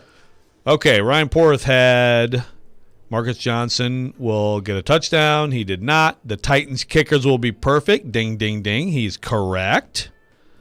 Logan Wood's side will be higher than 70%. I don't think that he was. I don't think he was look. either. But yeah, I guess we need to check that to see if Porth got 2. And then Porth goes long term and has the White Sox winning the World Series. There you go. So he overreacted to the Field of Dreams game, got swept up, and he didn't even realize at the time that he was about to get his own Field of Dreams game. Logan Woodside, 10 of 15, so 66.6%. So close. All right, and mine, Dylan Radun starts at right tackle. No, he started right guard, but he did play a lot of right tackle. Darrington Evans, 60 total yards. That one was going to be correct. I know that there's worse consequences. What do you mean was going to be? Well, I Rexrode's giving himself the win on that. Yes. Well, it was going to happen. He was getting after it. Look, I know that the bigger deal is that Evans is, hurt. Correct. But it also screwed my call your shot. It did. I had McCann will outperform Ficken, and honestly, I think I get the credit for that one. Do I get credit for that one? Ficken's extra point barely got in. McCann was like money down the middle. I get credit? You get credit. Nice. And, of course, I have NWI with a touchdown catch. Sorry. I had to, but I have to support my client, NWI. Yes. So, there you go. There you go. So, it wasn't terrible representation. We were all in the neighborhood, not on some things. Yeah. That's not what it's about here. You got to call your shot, got to win your shot. So, with that in mind, Michelle Knezovic, would you like to kick us off this week? Today's edition of Call Your Shot Friday. Heck yeah, I do. I'm sad I missed last week. I am ready to call my shots. I've been waiting since last Friday. Are you going to call double shots? Is it double shots Friday? Could be. I'm pulling a Ryan Porth. I've got a couple. Nice. Okay, so I'm going to go against Ryan Porth and say the Braves win the World Series. Oh, the hometown, Atlanta Braves. And I can't wait for all the Braves fans on the text line. I'm going to say we go 100% for kicking. Okay. Tomorrow for the Titans. So Sam Ficken is kicking. So Ficken makes them all. Just drilling them. So Ficken is 100%. Okay. And this one is for Nolansville. Okay. I say that they win, and in honor of the Little League World Series. Oh, yes. Great jam. Nice. It's a tough start for Nolansville yesterday, but they can bounce back. Just got to get a little bit of offense going. 1-0. Yep. Nolan Brown, great pitching performance. 1-0 loss. So you're saying they're going to win the whole thing? No, I'm just going to say that they win Saturday. I mean, hey, I hope they win the whole thing. That's not that much of a shot. I think calling the shot is they win the whole thing. How about this? I They say just they lost, get to the final game. So it is a shot for them to win Saturday. That's right. The final game. So Michelle throwing out the final game. I say final game. Okay. You know what? Why not? They're winning it all. There we go. Rexrode. There's a progression. There's a Ryan Porth progression You right called there. the shot? You know what? They're going the whole. They're winning the whole thing. And then when I come back next time, I'm just going to say, well, it should have happened, so I'm going to pull a Rexrode. How about that? Right. Yeah, if they're close, then you get half credit. I can live with that. Be like Rexrode, make your own rules here on the competition. That's right. what we do. Joe Rexrode, today's edition of Call Your Shot Friday. All right. The first kind of goes along with our earlier segment on things we'd like to see. I'm going to call the shot that Caleb Farley will play in the game tomorrow night. Okay. I mean, if I think that is a called shot, because if I had to say right now the actual likelihood of that, I'd still say quite a bit less than 50%. But I'm calling the shot. That is a shot. That classifies. He's doing more. He's out there competing, and it's at some point. I mean, you got to start tackling people. And you've got to see if you can take that contact and be okay. And I think tomorrow is that night, and that'll give him 2 games to get ready. Ficken is going to miss an extra point. Oh, boy.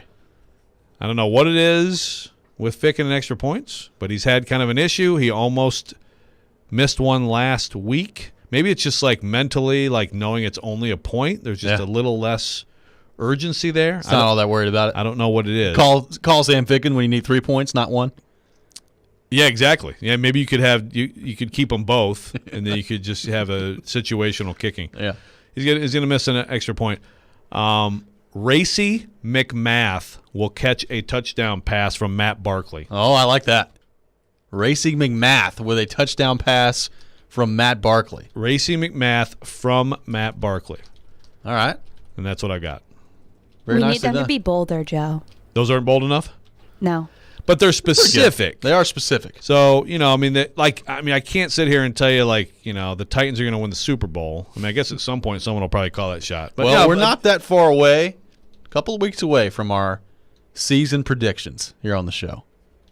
So we'll see what happens on that front. Yeah, and maybe one of us will be bold enough to predict the Titans to win a Super Bowl. Could be.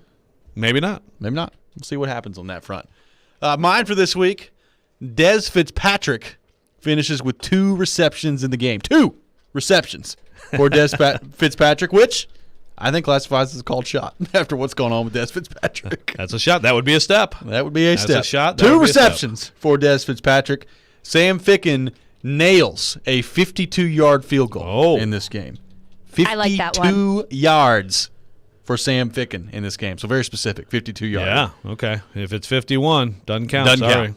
Logan Woodside, 2 touchdown passes in this game for the Titans against the Tampa Bay Buccaneers. And finally, as we figured out last week, what is very popular, predicting the outcome of preseason games. Yeah, you better do. Oh, That's people right. get so mad about people that on were really Twitter. mad last week on Twitter. Who cares, Robby? Who cares about the preseason games? Call your shot Friday. Shut up. Titans win 32-17. 32-17 is the final score of the Titans. I don't know how they're going to get to 32 Yeah, I was points. gonna say. But that's what they're doing. 32 points. Yeah, you got to explain. Yeah, you got to explain how they get to 32. Well, I will say, the Patriots last night were winning 32-0 at one point, and then kicked the field goal, and it was 35. So 32. See, I saw that score, and I just assumed 5 TDs, 5 PATs. Incorrect. 32. So let's see here. What would get them to 32? Well, actually, I was going to say if you said 33 or 30, then that would totally fit with Ficken missing a PAT. Maybe there'll be a safety. A safety and a missed PAT. All right, I'm going to do a new called shot. Okay. So I've got the PAT. To go with your score, all right. Tierre Tart will get a safety. All right. Now that's calling a shot. That's calling a shot. If that happens, you deserve some sort of prize. I mean, seriously. If you guys predict all of that, that'd be a monumental moment here. Well, it'd be a big wasted opportunity that we could have made money. That's right. Making these predictions. That's correct. I have one more. Okay. I win the fantasy football league. Wow. Oh. Little late smack talk in there from Michelle. The commish wins the league. The commish wins the league. By the way, speaking of that, we'll have another opportunity at 8:45. The last opportunity for you to join our Robby and Rexrode Fantasy Football League. So that coming up later in the show at 8:45. Let's quickly go to the text line driven by WilsonCountyHyundai.com, 615-737-1025. Craig texting in. My called shot is Notre Dame once again makes the playoffs and gets embarrassed, and Kelly bolts for the NFL, and the Irish hire Brent Venables. So as an Irish fan, I would love that. So Brian Kelly has enough. He bolts to the NFL. Brent Venables, who has not left Dabo Sweeney's side ever, goes to Notre Dame to take that job. This is a Notre Dame fan saying this. That's correct. So you have a fantasy that Brian Kelly, who's the best Notre Dame coach, whatever you think about the guy, the best Notre Dame coach in a generation, leaves, and then you want Brent Venables to come take over. That is correct. Okay. Brent Venables is a very good coach. He's a good D coordinator. I think he's right where he should be. But, yep. Let's go back to the text line. Jared Stillman will be playing his interview with Tom Brady on loop in his house 24/7. I mean, that's not a called shot. That's reality. That's just fact. Jared has been texting us, but I promise you it's playing in the background. Oh, yes. Keith, He's like scratching an M ever. Keith texting in. A first-time fantasy football player will win the Robby and Rexrode Fantasy League. So a first-time fantasy football player will win. Do we have a first-time fantasy I don't football know. player? We're going to find out. They're about to get smoked. That means Keith is saying I'm not going to win. Yeah. Come on, Keith. Keith not being cooperative. Mark from Clarksville texting in. Called shots are Bucks cause 4 turnovers against the Titans. Farley will play and make an interception. Titans miss a field goal and an extra point. And Mark saying, I win the final spot in the Fantasy Football League and go on to win it. And Joe's flight is delayed on his way back from Florida. Jeez. Thanks a lot, man. I'm already getting in like too late Sunday night. It's going to be delayed. There you go. God, it's a There real was one downer. called You shot. better be wrong. There was one called shot that you forgot, and I have to mention it. Somebody said the Wildcats will win the SEC East. Glenn had to put that one out there. Yeah, that's Glenn from Greenbrier. Glenn on what platform did On he the say text that? line. On the text line. Oh, That- there you go. My people of Greenbrier. That's right. It qualifies as a called shot, that's for sure. Big Kentucky Cove up there. Like Kentucky it's fans? right. Yeah, it's close to Kentucky. So Yeah. Paul texting in, called shot. Stillman has a T-shirt made that says, quote, I asked Tom Brady a tough question, and he wears it more than Robby wears his We're Vibin' shirt. It's coming from Paul. More than We're Vibin' in a little bit now. Yeah, you haven't. I haven't worn my We're Vibin' shirt. God, it's lost. You need to I get think it. it's lost. I think kids have lost so many of my pieces of clothing. We keep coming back to that. Andrew from Dover texting in, Alabama wins the national championship again. Is that a called shot? Oh, great shot. Thank you. Donovan from Wisconsin, the Titans make it to the Super Bowl. Okay. That's a called shot. We're already getting into the Titans in the Super Bowl. I like that. Chris, called shot. Coaches have to coach better. Players have to play better. That's the theme after Saturday. Very, very well done. Got to coach better, got to play better. Might hear that a few times from Mike Vrabel. We'll see what happens on that front. He went Probably right- not. We Probably sucked. What did he say? We sucked, right? That's what he said. Twice? Yeah. Brady texting in, Matt Duchene scores 30 goals this year. That's Now, a shot. There's a shot. That's a shot. That's a shot. That happens. Start by getting to 20. But yeah, 30 would be great. That's a shot. Absolutely. 20 would be a shot, but 30 is a shot. Oh, that's a big shot. We like that here on Call Your Shot Friday. We'll continue to take your submissions on our text line, driven by WilsonCountyHyundai.com, 615-737-1025. When we come back, we'll get back into the Titans. Our man, Teron Davenport, ESPN NFL Nation Titans reporter, will join us. Coming up next, you're listening to Robby and Rexrode here on ESPN 1025 The Game.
Welcome back in. Hour number 3 of Robby and Rexrode here on ESPN 102.5 The Game. Robby Stanley, Joe Rexrode, Michelle Knezovic, intern Will here with you on this Friday morning in Nashville, Tennessee.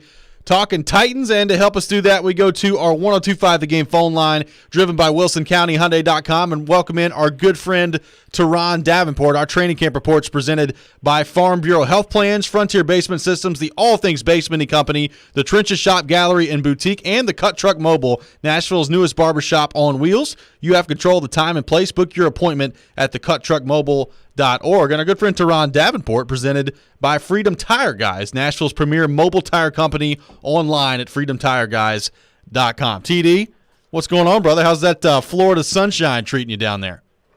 Hey, man, it's treating me really well, man. I just got done my little run along the Riverwalk, man, just sitting here looking at the water, just loving life, man. Young, pretty, hitting hard, talking to you guys. What could be better? That's right. It's a great day to be Teron Davenport. Every day a great day to be Teron Davenport. So, TD, obviously a couple of intense practices for the Titans against the Buccaneers the last couple of days. As you factor in the whole picture, and we'll get a little bit more detailed here in just a few minutes, but anything in particular stand out? What were your big takeaways for the Titans through a couple of days of practice against Tampa Bay? Well, I think the biggest thing for me from a defensive standpoint was the way that they adjusted to the tempo of the way Tom Brady practices, as far as like in team and 7-on-7. They're in and out of the huddle, quick. And I like the way they were able to communicate. I mean, obviously there were some breakdowns, but they still, they had to expedite that communication process. And that's something I talked to Kevin Byard about. And he said that he was, pleased with being able to test that. So that's something that stood out. And then just the receivers that the Bucs have, man. Mike Evans, Chris Godwin, Tyler Johnson, Jalen Darden, these guys, Antonio Brown, they were all really given a nice test for the corners, especially the young ones, and Caleb Farley. So it was good to see him go against one of the best, and Mike Evans. So those are some things that I pulled. O-line and D-line, those guys were battling. Wasn't really a win for either side, but it was impressive just seeing those guys go at it. Yeah, TD, I think it was your video, right? The Farley against Evans on the first day. Great rep from Farley where he's kind of stumbles or he's behind a little bit. He catches up and finds the ball, turns his head around, makes a play. And as you know, especially just one-on-one, the receiver should win that, every time. Right. The quarterback and receiver should win it. But that just seems like great work for him, and it sounds like he was humbled a little bit yesterday. But what do you think about just what you're seeing from him overall, and do you think it is realistic that maybe he could be out there Saturday, making some tackles and take the next step toward getting ready? Yeah, I definitely think there's a possibility that he could be out there. I asked Coach Vrabel about that, but he kind of gave like a ho-hum, we'll see type of answer, whereas last week he said specifically that he wasn't ready. So, there's progress in the answers, but, for me, when I watch Farley, what I would like to see him do is kind of shoot that inside hand a little bit more. So that way, because what I saw a couple times, receivers were getting him on slants, and what they would do is give him an outside move, and he would kind of open up and be ready to run with them down the field. That's what he seems to love to do, showcase that speed he has. But I think what he needs to do is shoot that inside hand to jam that inside shoulder, so that way the receiver can't – it makes it harder for him to bring it back inside. And when the receiver does that, what Farley does is rely on that speed turn where you see him quickly turn back around. But anytime you turn around, even though he has elite athleticism, you're going to lose a step. So I would like to see him defend that slant a little bit better. But, the guy finds the football really well. He doesn't give up on plays if he's beat at the line of scrimmage. He has that tremendous makeup speed. So once he gets it all together, man, he's going to be an issue. He's going to be tough for receivers to go against, and I'm looking forward to watching that. TD, obviously a lot of conversation this week surrounding Dez Fitzpatrick. What were kind of your takeaways from him in these couple of practices against Tampa Bay, and how much playing time do you think he could or should get tomorrow in the game against the Bucs coming up on Saturday? Yeah, he had an okay day yesterday. He made a couple plays in one-on-ones. He actually caught a pass during team period as well. There were a couple times where Coach Vrabel seemed to be upset with him on one-on-ones where he's like, that's a wasted rep. But I think it's just still an uphill battle for Dez Fitzpatrick. And I think what we see on Saturday is going to kind of tell us where they are with him, because it's almost like, okay, we want him to play himself into a groove, right, so we can keep him, or we want to not allow him to showcase himself so we could tuck him. I think that's kind of like the mindset that the two approaches that they could take. So we'll see what happens. I personally think he should play. You need to give him every chance possible to be somewhat productive and show you something, especially after trading up to get him and taking him in the 4th round. Okay, so you're saying you think if he doesn't play much, you think that because I know with some guys certainly that obviously means, okay, this is someone we don't want to expose to be hurt or whatever.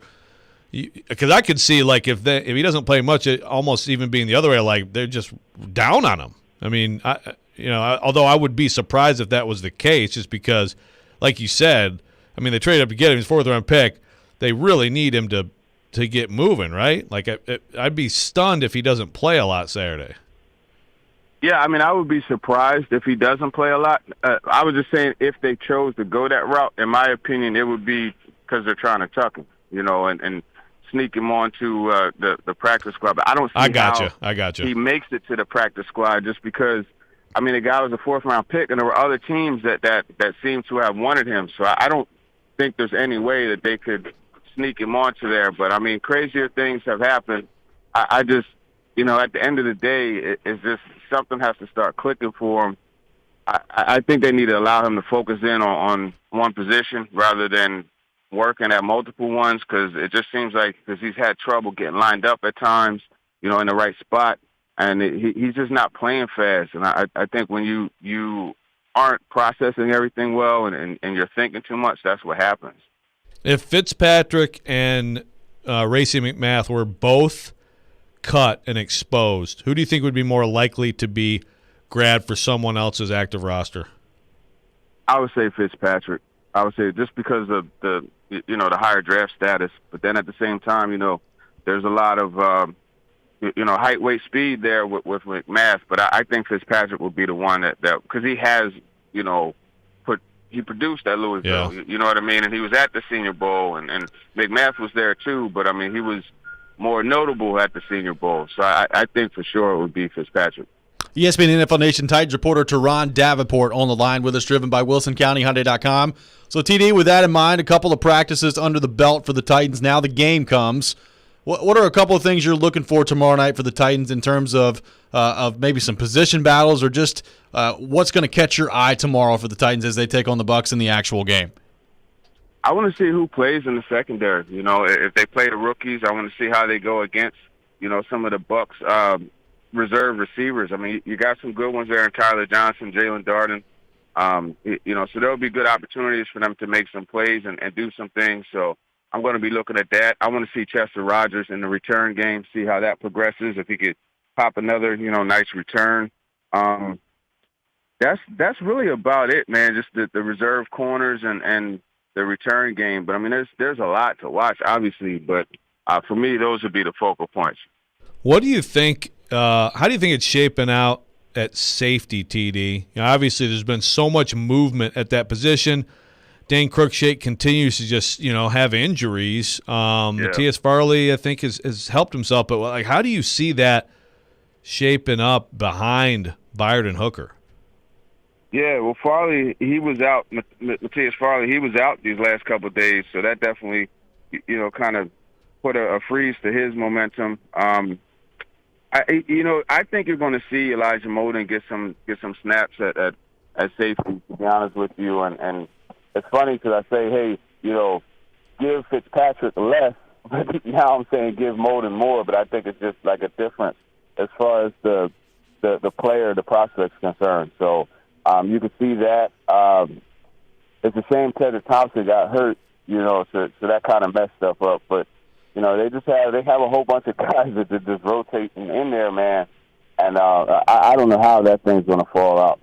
I think Elijah Molden's going to get some significant snaps there at safety. TD, what can we find this week on the latest edition of Talking with TD on the podcast? Yeah, well, I just kind of emptied the clip of practice notes from Wednesday.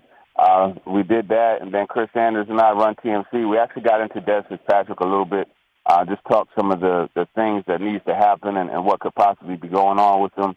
And then we got John Ledyard from Future Report, which is one of the major outlets covering the Bucs down here. We talked some shop, got his perspective on Bud Dupree. He actually came here from Pittsburgh, and he covered Bud Dupree the first 2 or 3 years of his career, so we got some unique insight there. So just talking shop, man. That's pretty much what it is. Yep, and you can check that out on the latest edition of Talking with TD on Apple, on Spotify, wherever you get your podcasts. We've tweeted that link out as well at 1025 The Game on Twitter. TD, great stuff, man. We've enjoyed your coverage down there in Tampa Bay. Have fun the rest of the day, and looking forward to your coverage tomorrow as well. Appreciate it. You guys take it easy. And if you get a chance, check out the Marcus Johnson piece that I put up earlier this week, man. It's a pretty good, in-depth post about his history and everything. It's a really unique story. Absolutely. Check that out at ESPN.com. TD joins us every Friday here on Robby and Rexrode, presented by Freedom Tire Guys, Nashville's premier mobile tire company, online at freedomtireguys.com. And our training camp reports presented by Farm Bureau Health Plans, Frontier Basement Systems, the All Things Basement Company, the Trenches Shop Gallery and Boutique, and the Cut Truck Mobile, Nashville's newest barbershop on wheels. You have control of the time and place. Book your appointment at thecutTruckMobile.org. We'll come back. We'll react a little bit to what TD had to say there. Get your thoughts as well on our text line, driven by WilsonCountyHyundai.com, 615-737-1025. This is Robby and Rexrode here on ESPN 1025 The Game.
Welcome back in, Robby and Rexrode here on ESPN 102.5 The Game. Robbie Stanley, Joe Rexrode, Michelle Knezovic, intern Will here with you on this Friday morning in Nashville, Tennessee. Thanks to Teron Davenport for joining us in the last segment. Joe, I thought his thoughts on Dez Fitzpatrick.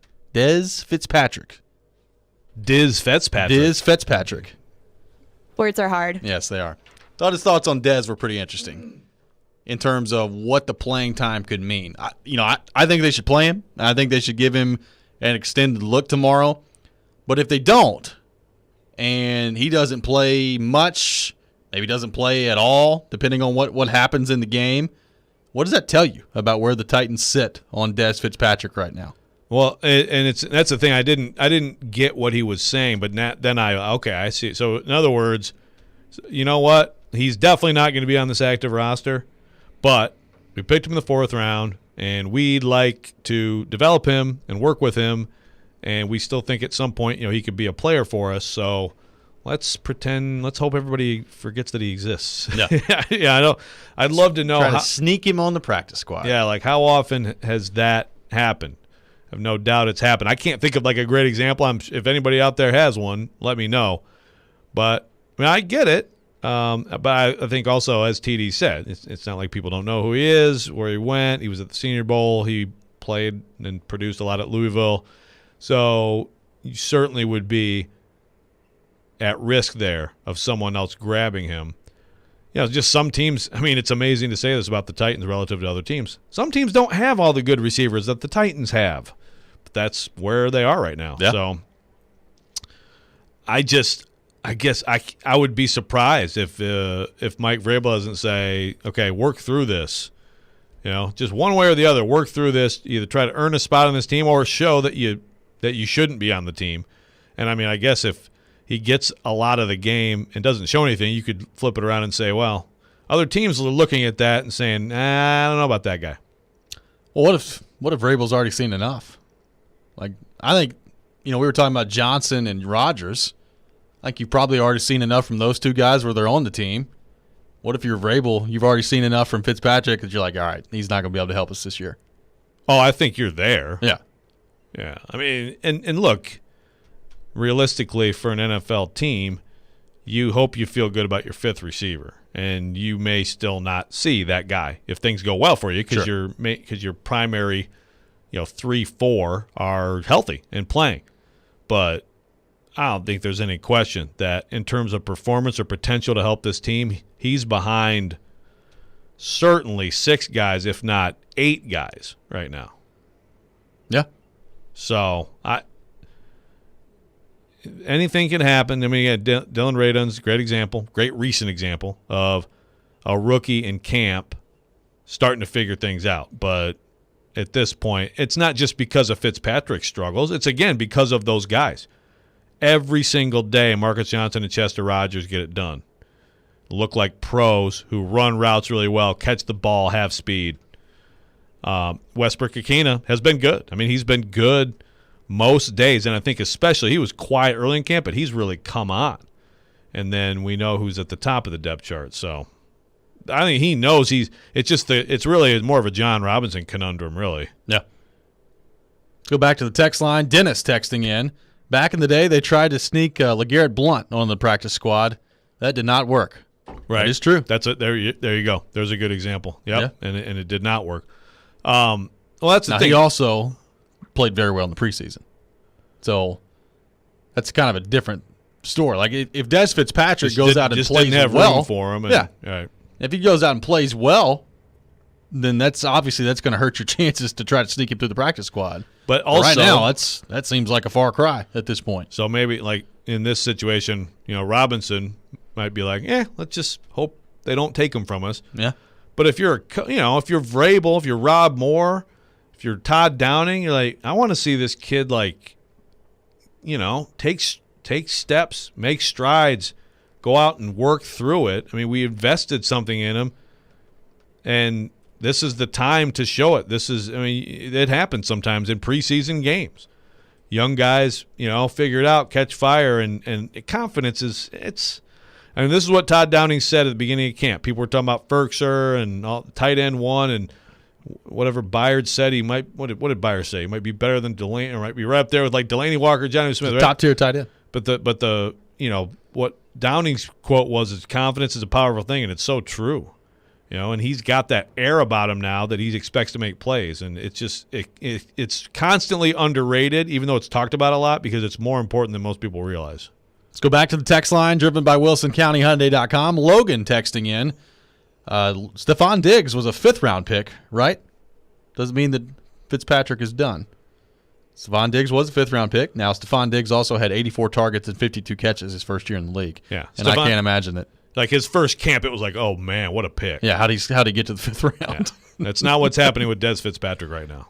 Right now, what's happening with Dez Fitzpatrick is why in the world was he selected in the 4th round? Right. Now, again, it's early. He could turn it around. And to TD's point in the last segment, it's not like Fitzpatrick wasn't good at Louisville. Played well. He was productive. Played well in the Senior Bowl as well. But it's just not worked out so far. And I think confidence is a big part of it. I mean, it's not gone well. And then over the course of the last week or so, the dropsies have started to creep in there as well. And it's not a place you want to be if you're a wide receiver battling for a job. Right, and so just like confidence is a powerful thing, so you're out there, you're seeing these guys who are just flat out better than you. They're just way better than you at being a receiver in the NFL. And then you start hearing about it, and Vrabel's asked about you, and and he's saying it's got to get a lot better. And then you're focused on all these things, and then all of a sudden, a little bit of loss of focus on the field, and you start dropping the ball, and it can snowball both ways. Austin from Clarksville texting in, why are all the Bucs stars playing in practice and the Titans aren't? Injuries mostly. Yeah, it's not. Yeah, I mean injuries other than like Derrick Henry, right? And I suppose there's no benefit to having him out there, and maybe A.J. Brown. I mean, I guess you could say, well, gosh, Mike Evans and those guys are out there. Why isn't A.J. Brown? I mean, look, A.J. Brown has been on the bike some days. If you're on the bike, that means there is something that you are dealing with. I don't think it's anything major, but Derrick Henry would be, I think, the only absolute, like, just not going to have him out there. And honestly, I don't see why. Nobody needs to have Derrick Henry out there. Yeah. And I mean, because again, it's part of why that position is what it is. You just take punishment, Yep. And he's going to take a lot and deliver a lot this year. So why do it? But yeah, mostly guys are, I think, for the most part, not serious injuries, but enough to not be out there right now. Ron on the Titans, on the text line talking Titans. How good does the Titans selecting Trey Smith in the 4th round look right now? Forget the 4th round. What about the 6th round? How good would that look? Yeah. You talked about not having a whole lot of depth in the interior right now on the offensive line.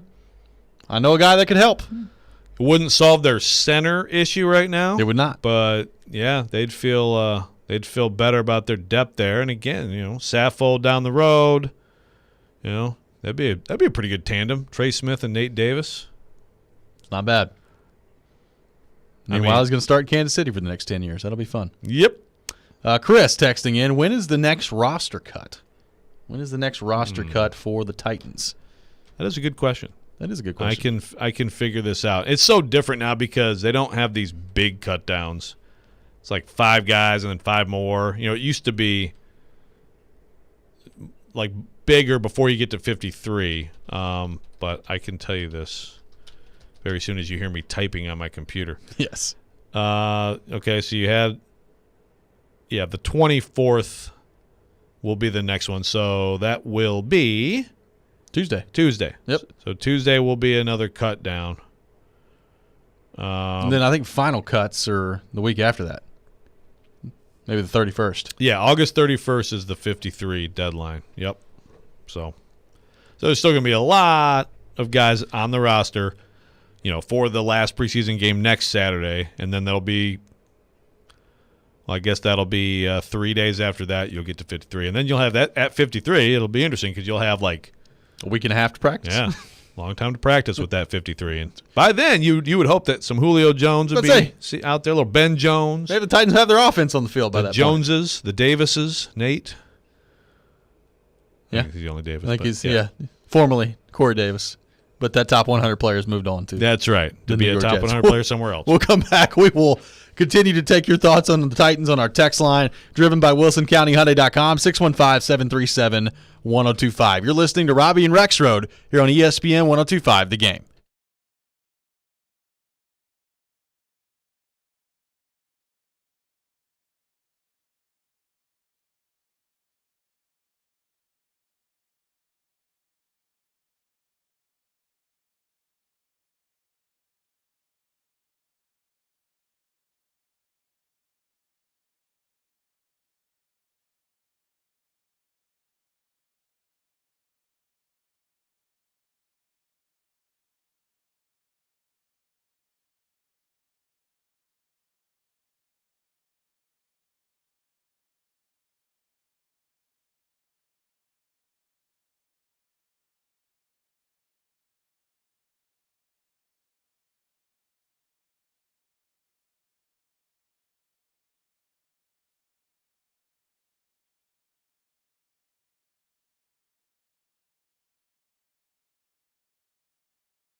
Welcome back in, Robby and Rexrode here on ESPN 1025 The Game. We've got the final opportunity for you to join our fantasy football league coming up at 8:45. 8:45. Did you notice that Michelle just trolled you? Yeah, it's the Beatles. Yeah, but see, here's the thing. So that's the Beatles where I can get people saying, yeah, like that's old, like, yeah. You know, each time we play a Beatles song, there's some excuse from Rexrode of how it's not good. But I understand it's not good. That's what people say. Oh, no. And then we move on to something else. I like that song. Yeah. But that's like an example of like one of the 4 songs you've heard from them that makes you I thought you misjudge didn't them. know it was the Beatles at first when I played it. Oh, no, I was aware. And I said in Rexrode's ear, I don't think he knows it's the Beatles Oh, because I you didn't was- say anything. I was aware. Maybe he actually loves the Beatles. Secretly. That's what I'm going to do next week on vacation. Just listen to the Beatles all week long. It's not a bad idea, man. See what happens on that front. Anyway, your opportunity to join our fantasy football league for the final opportunity, coming up in about 10 minutes at 8:45. So looking forward to that trivia question coming up next. Do we have a question? No, we need to come up with one. Oh, wow. Got to come up with one on the fly. Oh, we've done that Do we go pretty much every super- day, and it's gone pretty well. I thought yesterday's was going to be super difficult, and people crushed it. They did. Very impressed with the dressage responses yesterday. I think we should try to go as obscure as possible for the final last spot. Don't you? Yeah. All right. We'll come up with something. We've been pretty good on the fly coming up with these questions. So Yep.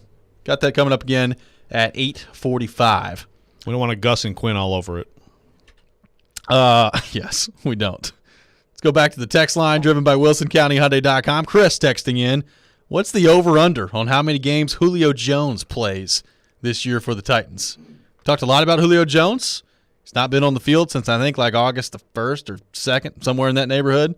It's been a long time since Julio Jones has been on the field.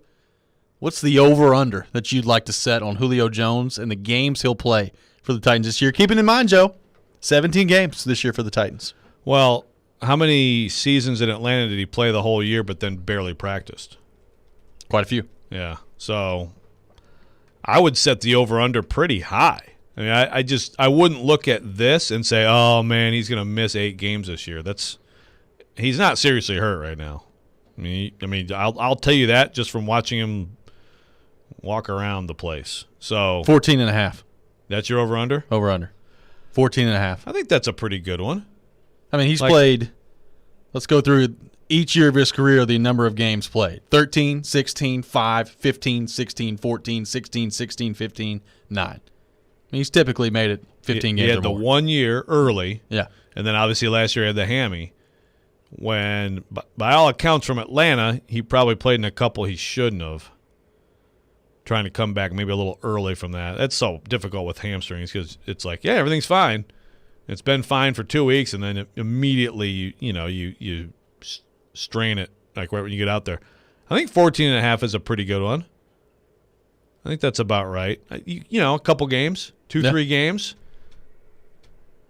Yeah. Well, and look, you can never set like.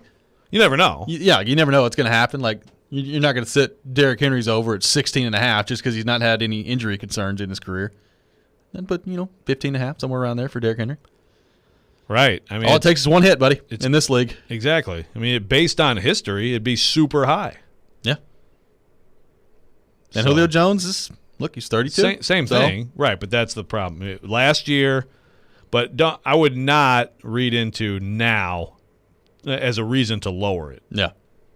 Let's go back to the text line. Austin from Clarksville texting in.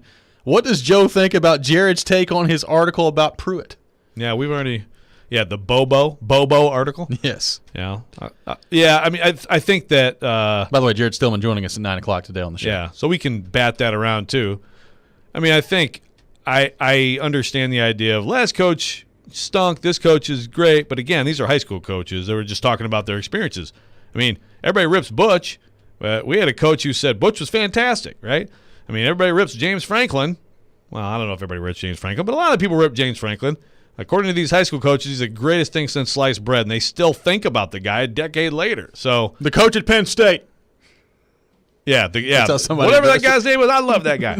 I mean, I think, look, the obvious difference, it's not as simple as, I mean, they're not necessarily Tennessee fans either, or people involved with UT. They are high school coaches who have their own experiences. One of them had a very bad experience with Pruitt, and some of his kids had bad experiences with Pruitt, so he talked about it. But I think it's pretty obvious that Pruitt looked at the state of Tennessee like, okay, if there's someone good enough, great, but I don't need to, make it this big thing where, it's so important to have relationships with all these coaches and stuff.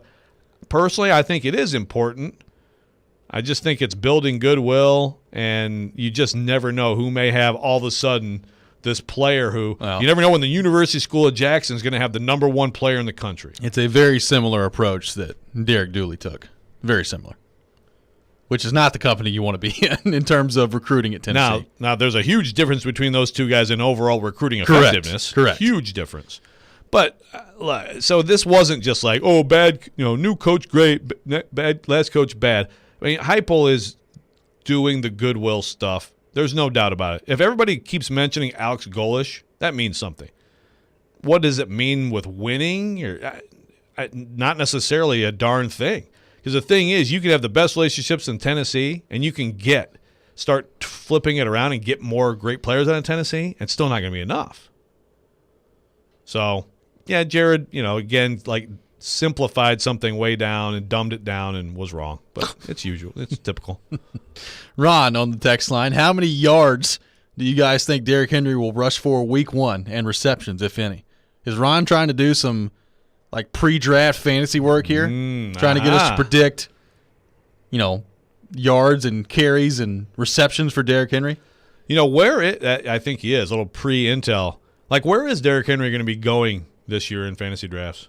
Has anybody know of any drafts? I'm curious. I mean, I think a lot of that depends on the person drafting. Like, I saw a lot of people taking Mahomes first overall last year, which, hey, whatever. You do whatever you want to do. Well, it depends on your league scoring, too. Right. Like, I don't know that he's going to be – he probably won't be the first back taken. Because PPR leagues, he's not as valuable as a Kamara or a McCaffrey. But I'd be hard-pressed to say he's making it out of the top 10 in most leagues. Be my guess. Oh, top 10. My gosh, I would hope. Well, I mean, I think he will make it out of the top 5.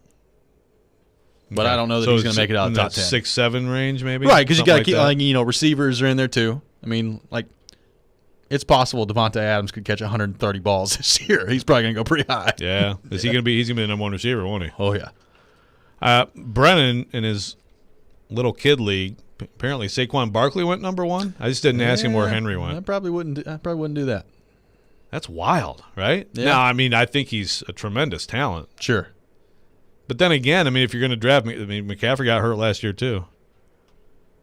Well, look, you're always worried about somebody getting hurt. I mean, you can't draft that way. Like, I wouldn't be scared to death of drafting Christian McCaffrey this year just because he got hurt last year. So there's part of that. Now, Saquon's been hurt a couple times now. I don't know that I would be taking him in the top 5. Yeah. But I'm not giving up free fantasy advice here for people that could be listening in our league. That's a good point. Yeah, what are we doing here? Taylor from Fort Campbell texting in. Most leagues I've seen, Henry goes from 5 to 7. Yeah, that sounds okay. That sounds about right. I mean, he's going to get those touchdowns. He's going to get big numbers. It's not going to help you with the PPR. Logan also texting in. Jeremy Pruitt enjoying that payout. He was spotted in Yankee Stadium. I think Jeremy Pruitt's a big New York Yankees fan out there. He doesn't have that payout. They fired him with cause. Yeah, they did. So was he sitting in the cheap seats? He Maybe so. Did he sneak like a sandwich in instead of buying the $11 hot dog? Bag of chips. Yeah. Hey, good for him, man. Then, hope he enjoys the Yankees games. Head on over to that Red Lobster in Times Square. When we come back, we'll have your final opportunity to join our Robby and Rexrode Fantasy Football League coming up next. Make sure you get those texting fingers ready on our text line driven by WilsonCountyHyundai.com. That's next. This is Robby and Rexrode here on ESPN 102.5 The Game.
Welcome back in, Robby and Rexrode here on ESPN 102.5 The Game. Robbie Stanley, Joe Rexrode, Michelle Knezovic, intern Will here with you on this Friday morning in Nashville, Tennessee. Going to have Jared Stillman coming up to begin the 9 o'clock hour. Looking forward to that. It'll be the second day in a row Jared Stillman will join us here on the show. Could this be a daily thing, Joe Rexrode? What do you think? The Stillman Hour? Well, he does the TD Power Hour. We can do the Jared Brady Hour? Gus and Quinn Hour. See if we can work on that. Don't step in it, Jared. That's right. Coming up at 9 o'clock. Right now, though, we have your final opportunity to get in on the Robby and Rexrode Fantasy Football League. We have given away 9 spots at this point. Is that right? That's not right at all. We give away 7 spots. Yeah. This will be number 8. That's some great math I just did there. Well, that's okay. Because you got to include Robby, Rexrode, Brennan Rexrode, and the commish Knezovic. That's right. Who has predicted her victory already in this competition. I like the so confidence. Looking forward to that. So before you answer this question, make sure that you dare join this fantasy league. That's right. Now, the question, as we've done for the last 7 days here on the show, you have to answer on the text line. So text in to the text line, driven by WilsonCountyHyundai.com, 615-737-1025, 615-737-1025. What is Joe Rexrode's favorite athlete? Or, excuse me, what is probably not the right word. Who? Who? A person. It is a person. He or she is a person. That's right. Who is Joe Rexrode's favorite athlete of all time? Can you name Joe Rexrode's favorite athlete of all time? Hit up our text line, driven by WilsonCountyHyundai.com, 615-737-1025, 615-737-1025. If you can correctly guess that, you're going to give yourself a chance to win our last spot in the Robby and Rexrode Fantasy Football League. I believe I know the answer to this, but I'm interested to see if the people do. And this is different from, like, not, for example, like the best athlete I've ever covered or ever seen. But this is a childhood thing. Right. Best athlete ever covered or seen, both the same person, Simone Biles. So don't make that your answer. But, yeah, we got some good ones already. Got some text rolling in now. There was a vote for Lynn Dickey, which is just amazing. Hey, Lynn Dickey jersey, 1982. Right. Didn't go with much. Those Packers colors, That's right. They don't go well with, like, your blue Toughskins that my mom used to buy me. Yes. People of a certain age will know what I'm talking about with Toughskins. That's right. What are those? Basically, that's a fair question. That is a fair just question. Like, just sort of like real good play pants, but they're like trousers.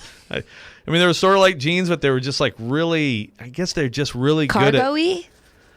Yeah, I mean, they just were like I think the whole point was that you won't tear up the knees when you're playing in the sandbox type stuff, I guess. I don't know. Anybody else who has worn Toughskins over their underoos, let us know. Packers jersey, Toughskins, and a rat tail. Oh, no rat tail, sadly. You can probably find that combo at Lambeau Field if you really want to. Just go digging a little bit. You'll find some. Yeah. A lot of answers rolling in. Joe, I got to tell you. This is tough, huh? I don't know that I've seen a correct answer yet. Now, here's one that is a wrong answer that I figured would be a common wrong answer. There's a few of those. Okay. There's a few of those. But I don't know that I've seen a correct answer roll in yet. Again, the question for the final spot in our Robby and Rexrode Fantasy Football League: who is Joe Rexrode's favorite athlete of all time? We've talked about it a few times. In there. Yeah, there's a few of those too. We've talked about this a few times. One vote for Jared the Goose Stillman. By the way, Chris on the text line, driven by WilsonCountyHyundai.com, you could drag a kid behind a truck while wearing Toughskins and you wouldn't get a scratch. That's basically it. Like, they were like pants made of like wire scrub brush stuff. I don't even know. And they're just weird colors and, with like my Pro Keds shoes. I mean, it was quite a sight. Let me tell you something. I'm still not seeing a correct answer. Wow. We finally have stumped people. See, we finally stumped people. Okay, I think they need another context clue. I mean, the thing is, if I give any clue, it's going to. I mean, there's some people who are in the right realm. People know like that I'm originally from Michigan. That's about the only hint you can give. Roughly my age. There's some guesses that are like that go with that. Sure. It's just that they haven't gotten. I mean, to me, I think honestly one of the most underrated athletes of all time in his sport, in the context of his league, and still very highly regarded. But I still think criminally underrated. And yes, I'm biased as hell, but I got receipts too. That's right. I think we're starting to get some winners floating in here. I've seen a couple. I didn't see who was first, so I'm going to have to sort back through this. Okay. Starting to get some winners that are floating in. That took a while, though. That was maybe our toughest one yet that we've had. We saved the toughest question to the last one, Joe Rexrode. Like there. Drew is texting in with guesses on my own personal text line. Talking about Mac Jones and or Dan Fouts. Dan Fouts or Mac Jones. Well, Mac Jones may be the new Dan Fouts. Could be. Dan Fouts was a popular answer on the text line. It is not Dan Fouts, although hey, he's up there. He is on the list. No, I mean he's absolutely up there. No question about it. There's a lot of response. We have to sort through this. Yeah, we're going to have to, because there's like 75 text messages coming in at one time, so I might have to sort through that here in a second. A lot of people who feel like they can hang in this league. And that is correct. I like the boldness. Should we go ahead and reveal the correct answer? Since Sure. it's already been won on the text line? Yes. The correct answer, Joe Rexrode's favorite athlete of all time, Isaiah Thomas. Isaiah Thomas of the Detroit Pistons. Actually, it was about a year ago, I think at the Athletic, they asked us to write essays about like that, about like your favorite athlete. I don't remember if it was phrased exactly like that, but I wrote this huge essay about Isaiah Thomas. But my old show in Michigan, my last day there, they surprised me and got Isaiah on the phone. Oh man. Talk about some Stillman level fanboying. I was like, "You were way better than John Stockton, right? Right? Isaiah, right? Right?" We need Say that yes, audio. Isaiah. Say yes. We need that audio, Joe. Yeah. You need to find that. We could probably find it. Yeah, I could probably get that for you if I wanted it to be public. Yes. That was it was pretty awesome that they got him, and his post playing careers had some rocky moments, but I believe the best basketball player under 6'5" in the history of the game.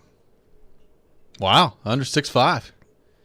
Like you get into I think Oscar Robertson and beyond.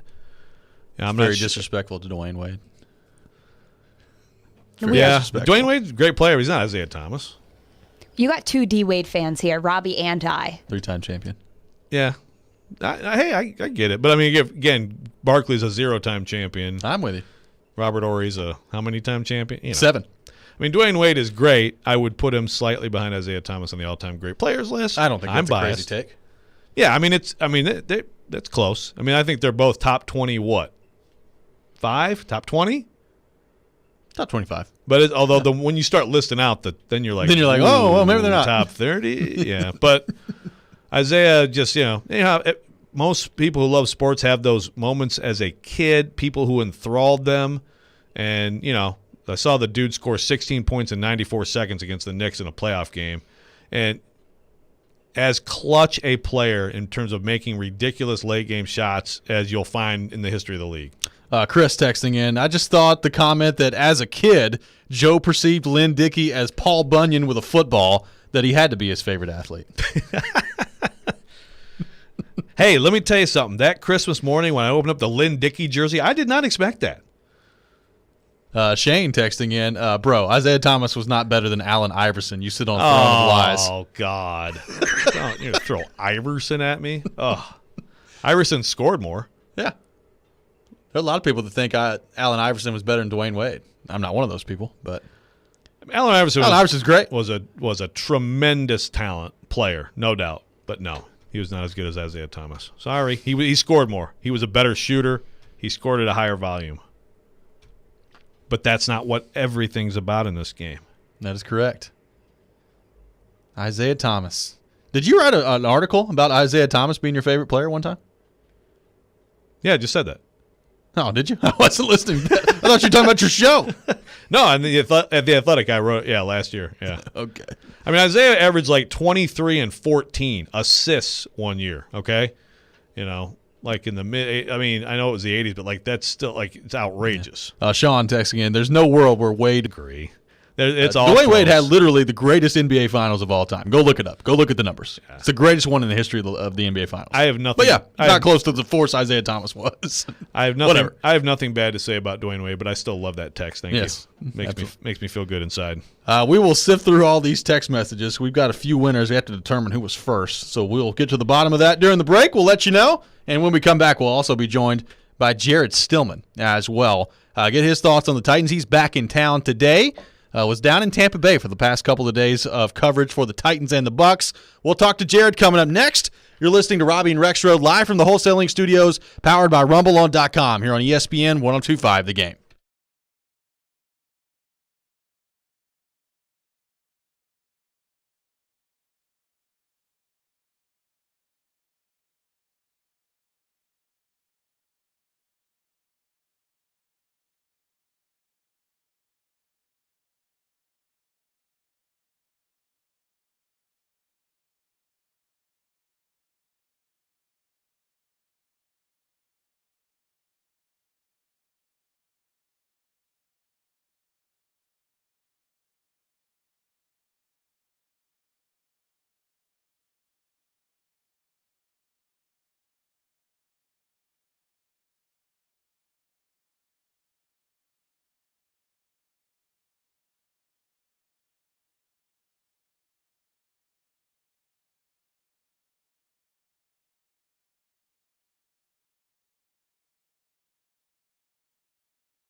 Welcome back in. Final hour of Robby and Rexrode here on ESPN 102.5. The Game. Robby Stanley, Joe Rexrode, Michelle Konezovic, intern Will here with you on this Friday morning in Nashville, Tennessee. Congratulations to Josh from Ashland City. The final winner in our Robby and Rexrode Fantasy Football League was the first to guess Isaiah Thomas for Joe Rexrode's favorite athlete. Yeah, and so maybe it was a different Josh, but he had Barry Sanders and went to Isaiah Thomas. He also, on this text line, Dan Fultz. Sue Bird, then Isaiah Thomas. That's right. Keep firing away until you get it right. Apparently that was a really tough question that we asked. So congratulations to Josh, the first one to get that figured out. With that in mind, welcome, Josh. We welcome in for the second day in a row here to our program, Jared Stillman, host of Stillman & Company, that you can hear each weekday here on ESPN 102.5, The Game, from 2 to 6 p.m. Jared, what's going on? How we doing? I got to say, it is so pathetic that Joe's favorite player is Isaiah Thomas. Let me just come with that. I heard the end of that segment when I got on, and I'm listening to Joe talk about how he thinks Isaiah Thomas is the best player under 6'5" in the history of the NBA. Please tell me your take on this. I look, so in all fairness, the Pistons won in 89 and 90? Yeah. Yep. Okay, so I was born in 89. So not exactly, was my time, obviously, and it was obviously very clearly your time. But I'm going to take Steph Curry. Yeah, I'm going to take Steph Curry over Zeke. I think that when all's said and done, we'll look at Steph's career and we'll say Steph's better than Zeke. And the thing I can't get over with Isaiah Thomas, anytime somebody comes at me with, you didn't play the game, so you don't know, my answer is always, Isaiah Thomas was one of the best point guards of all time. He was a terrible coach. He was a terrible general manager. He was a terrible broadcaster. So playing and doing our jobs have nothing in common. So I've always said that. And then I would say that, I'll say that Zeke got left off the dream team, so you can't be the best player under 6'5" if you got left off the dream team. See, everything you said was fine because I think Steph Curry may well, when it's over, it may be hard to argue against that, and that's fine with the non-playing, but dude, shut up about the dream team, please. Don't even bring that up. I'm saying if Zeke was so great, you are ripping open a scab. They would have let Zeke make that call and not Michael make that call, but they let Michael make that call, even though Michael denies that he made that call when we all know that Michael made that call. Yeah, no one said Isaiah Thomas is a better player than Michael Jordan. I did not say that. So just to be clear. Jared, what did you think of, as you put it, Joe's Bobo piece up at theathletic.com yesterday? Nice trolling. With Dave Uppin. I am so tired of these. Like, the thing about the Tennessee, the State of the Vol program, is that it is so much like 3 years ago that I'm almost kind of like tired of it, bored of it. It's like it's all the same. And maybe it's because 3 years ago isn't a long time, but maybe also it's because when you get a little bit older, the years start to kind of come together. It's not like when you're a kid and it's, first grade, second grade, third grade. It's like, wow, 3 years ago. Oh, wow, 2018. That was 3 years ago. And everything that happened 3 years ago, the optimism that followed Jeremy Pruitt, it's the exact same thing that's happening right now. All the same stories are coming out. Old coach, bad. New coach, good. And I'm not saying Joe's lying in his piece, but it just is so. I didn't say anything. Just so I asked questions. In line. Right. It's just so in line. Except that with like the old coach, bad, new coach, good. It's the same kind of stuff that allows Jeremy Pruitt to get a contract extension after going 8-4 when nobody, except for me, threw up the stop sign at third base and said, wait a minute, this might be a pretty bad idea. Guy lost to Georgia Southern last year. Or Georgia State, or whichever. Are you the only one? Oh, nobody but me. No, here we go again with Jared's nobody but me. Yep. I'm the only one who asked the question. Oh, I'm the only one who said it. Oh, nobody but me, Jared. Did you criticize the Jeremy Pruitt extension? Yes, we did. We did it on this show. Come on, man. Just please. I'll be honest with you. I can't even remember if this show was on in September. Now, everything's just gone together for me the last year. So, Jared, you read like 100 words of this thing. I mean, I don't disagree like with the good coach. Believe me, I'm very sick of it. Okay, I mean, it's you're this age and you've been through enough of these, and it's always a lot of the themes that carry over. But this was, I mean, there were some coaches in there who didn't say bad things about Pruitt too. I mean, this is a different kind of piece. This is like what high school coaches think. And Heupel, I think, is doing what you're supposed to be doing. Does that mean he's going to win a freaking game because of it? No. But this is a specific high school coach recruiting story. It's not a Bobo story. It's just you trolling me. No, it's people. It's something that those fans can run with and be like, see, we got a coach now. Well, see, so and it's like it's just so because like, fans so might react a certain way, that's a Bobo piece. It's the same over and over and over again. Here's what's gonna happen. Okay. I'm going to tell you this right now. So you think the high school coaches were lying because they're Bobos, and let's get the fans excited because it's all about the Vols, and come on, man. I'll get back to that in 1 second. I will answer your question in a second. But let me just say this. 3 years from now, this is what's going to happen. Right now, this year, Tennessee is going to be terrible. And I think we can all agree, right? Yes. Okay, they're going to be terrible, and then everyone's going to say, hey, Heupel's not getting any of his guys in yet. It's all Pruitt's fault. It's a mess. It'll take time. Next year, they'll be better than they were this year. Fair? I mean, if they have quarterbacking. Yeah. I mean, if they're not better the next year, then the fans, whatever. It's going to get a little hairy.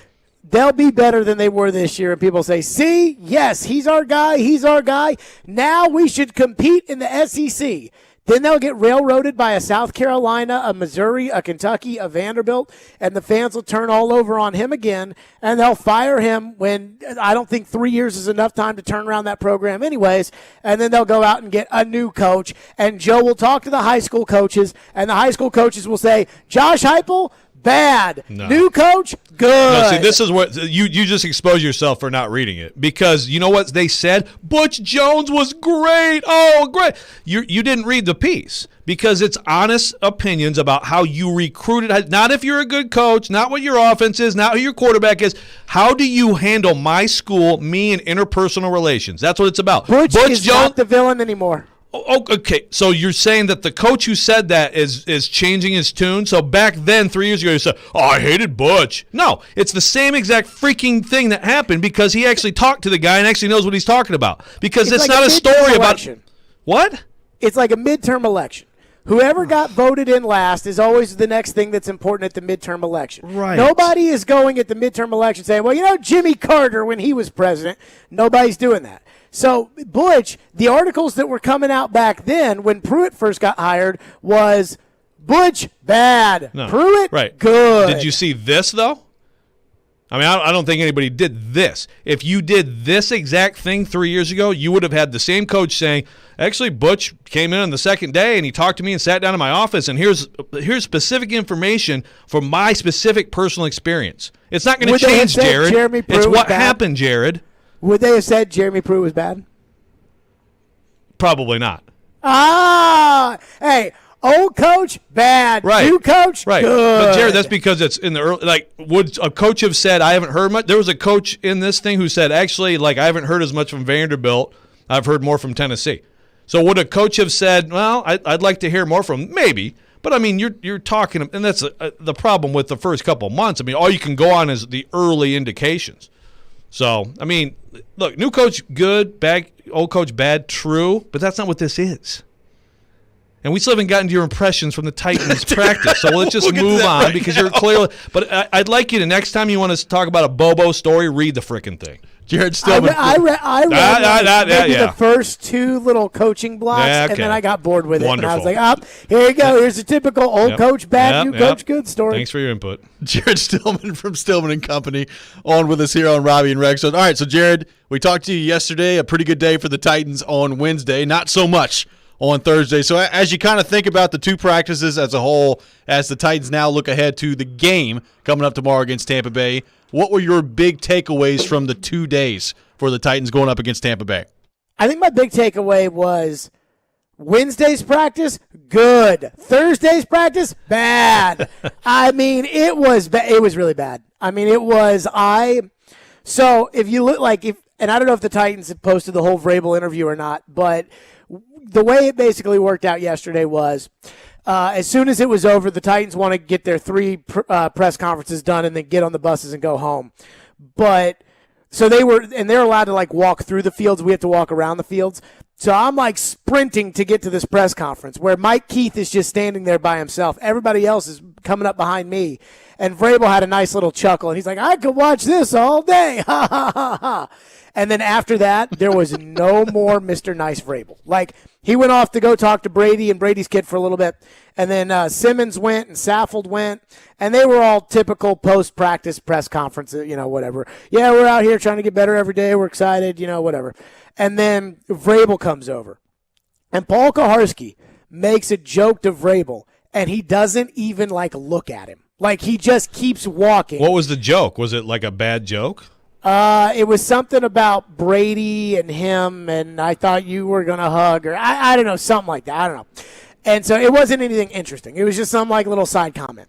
So Vrabel's walking, and he's like a robot when Paul says it, doesn't even turn his head and acknowledge it. Vrabel just walks up. And I thought practice was terrible before even talking to Vrabel about it being terrible.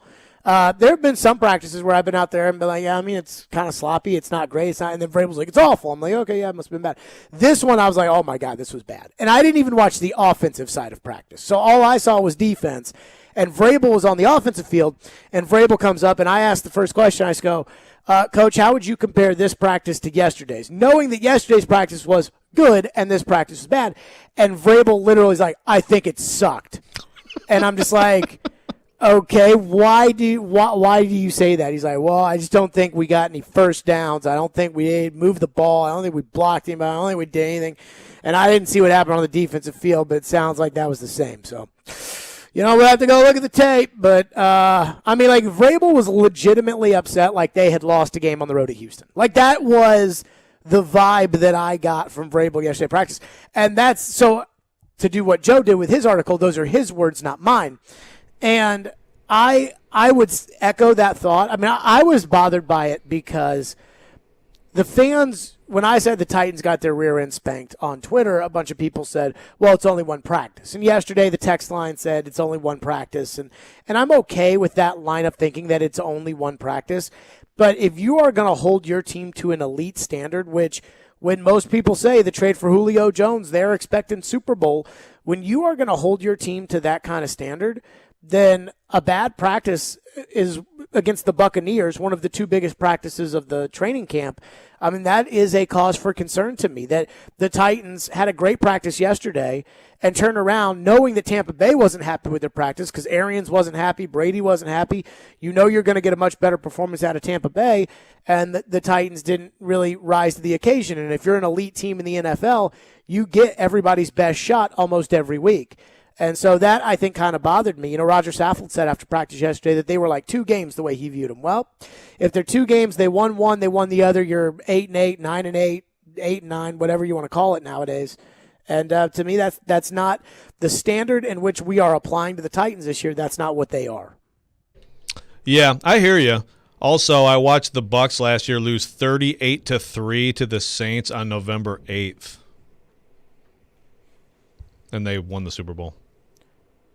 Yes, it's possible to lose games. Yes, but it's possible to have a bad day, even well into a season. My guess is Tampa Bay radio the next day after they got embarrassed on Sunday Night Football wasn't sitting there saying, well, it's okay. It's only one game. We'll just go win the Super Bowl. That's true, but they also probably weren't spending tons of time talking about one practice here or there, right? Ever? Well, I mean, look, if I'm going to go to the practice, I'm going to report on it. I'm not going to go to the practice, waste my time, and then be like, oh, yeah, it's one practice. Well, I can't do that. I agree. That's fine. So take the 2 practices and everything you saw and tell me if you have any different impression at all about what this team is or could be or is going. I mean, how can you do that, though, when they don't practice the players on offense and they don't give you any context surrounding why guys are out or when they're coming back or what the severity of their situation is? TD brought this up yesterday, and that is he thinks Vrabel does a disservice to the players by not kind of giving context around these injuries because it is a completely different story, is it not? If Ben Jones and Aaron Brewer are out for 6 months and now Daniel Munyer, who can't snap, has to play center for the Titans, that automatically changes everything. If Ben Jones is out for 3 more days and comes back to practice, he'll be ready to go for Arizona. Now I'm not all that worried about it, but Vrabel doesn't do that. And I do think that TD is right that on some level, maybe not a level that would move the needle for Mike Vrabel, but on some level, I do think it hurts the players a little bit that he doesn't give any insight or any context to kind of when guys could come back or what expectations are, externally, because then the fans start to get concerned. Like, I can't tell you how to judge the Titans. They don't have an offense right now. I mean, they got Mekhi Sargent at running back. They got Daniel Munyer at center. They got Chester Rogers.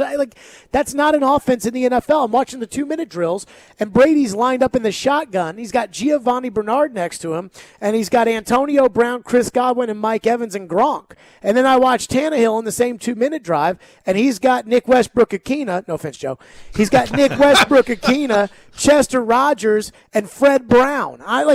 You can't compete in the NFL with that.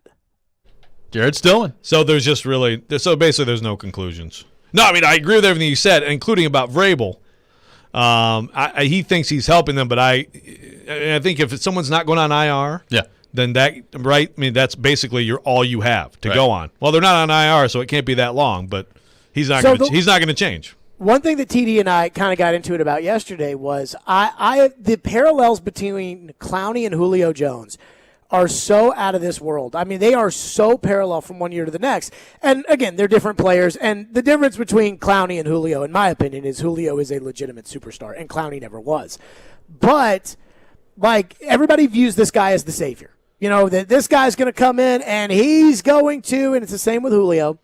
And then Clowney didn't practice, didn't have a training camp last year. And they said, well, he'll be fine. He's been working out. He knows the system. He'll be fine. And then they start the season, and hands are on hips, and he's kind of ineffective. And then we were worried about injury history, and he gets hurt. And with Julio, at his age, we were worried when they made the trade about injury history, and Julio's been hurt, and he hasn't practiced. And the expectations are not going to get tempered for Julio Jones or for this offense and what they're supposed to do with Julio Jones. But if he doesn't practice at all, how can we expect him and Ryan Tannehill to be ready to go week one? And again, I mean, it's like Caleb Farley yesterday was just getting embarrassed by Mike Evans. I had 3 different times where I literally put the word goose next to Farley and Evans, whether it was 1-on-1, 7-on-7, or 11-on-11.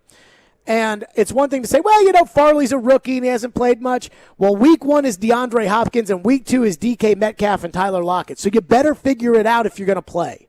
And that's kind of where I am with the Titans right now is Vrabel's not going to say anything about it, but I mean, if you're going to compete at the level that we are expecting them to compete at, I think that there are some concerns there. Jared Stillman from Stillman & Company has been our guest here on Robby and Rexrode. You can check him out every weekday starting at 2 o'clock here on ESPN 102.5 The Game. Jared, appreciate you, brother. Thanks for coming on with us. Thank you, Robby. Though I will say this. I do think they know that I come on at 2 o'clock. I think so, too. Probably so. Okay. The world knows. Just double-checking. Thanks, Joseph, Jared. Take care. Appreciate Bye, you. Jared. We'll come back. We'll react a little bit to what Jared had to say there. Get some of your thoughts as well. And there are many on the text line, driven by WilsonCountyHyundai.com, 615-737-1025. This is Robby and Rexrode here on ESPN 102.5 The Game.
Welcome back in, Robby and Rexrode here on ESPN 102.5 The Game, streaming live on Periscope, on YouTube, and on Twitch as well.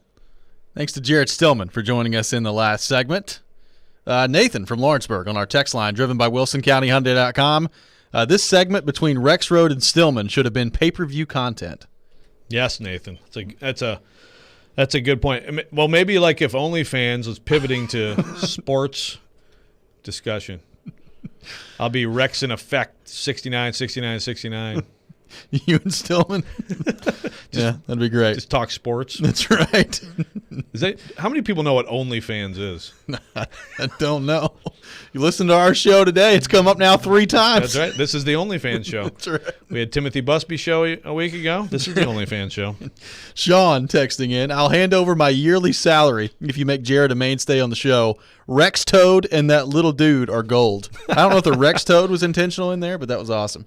But maybe it was. It could have been. It's not very nice. Yeah. Should we have Jared on? Jared on as a weekly scream at Jared I don't know. segment? Do you think your blood pressure could handle that? Well, usually I enjoyed it. I'm fine with Jared. So every once in a while, he knows how to troll me. He knows how to dig in there with the Bobo stuff. Keith texting in, Stillman on Monday at 2 p.m., quote, the Titans will win the Super Bowl. Yeah, maybe so. I got another text that says, I just want to know what kind of coffee Jared drinks in the morning. He's very energetic. I don't know. Is Jared a coffee guy? I don't know. I think he's just high on life. Doing some pull-ups? He's probably not like me, drinking 90 ounces of coffee every show. Sean says it was intentional, calling you Rex Toad, and there you go. All right. Thanks, Sean. Appreciate you. I've heard many things. I've heard Sex Toad. Yeah. That's your fantasy team name. Many different. Yeah, could be. Maybe that's the name you'll have on there. So, what do you think of his? I actually. I don't even know where to go. I actually do. I think it's, first of all, like the whole thing with Julio and Clowney. Like that's just way. Come on. I mean, Clowney showed up game week. He did, and again, Julio has been here, actually participated in the spring, so it's not the same. I'm not saying, I have no idea how it's going to work out, but I mean, at least Jared mentioned that there was also a difference in accomplishment with both guys. And Clowney was coming in to try to save a terrible part of the team, or a very deficient part of the team. Julio Jones is not here as the savior. He's here as like what could be the final piece of a ridiculous offense. Well, he is here as the piece that maybe puts you over the top, though. Right. But, Clowney was like, my gosh, they need pass rush. They just signed Vic Beasley, who Stillman thought was going to be really good, so they signed Clowney.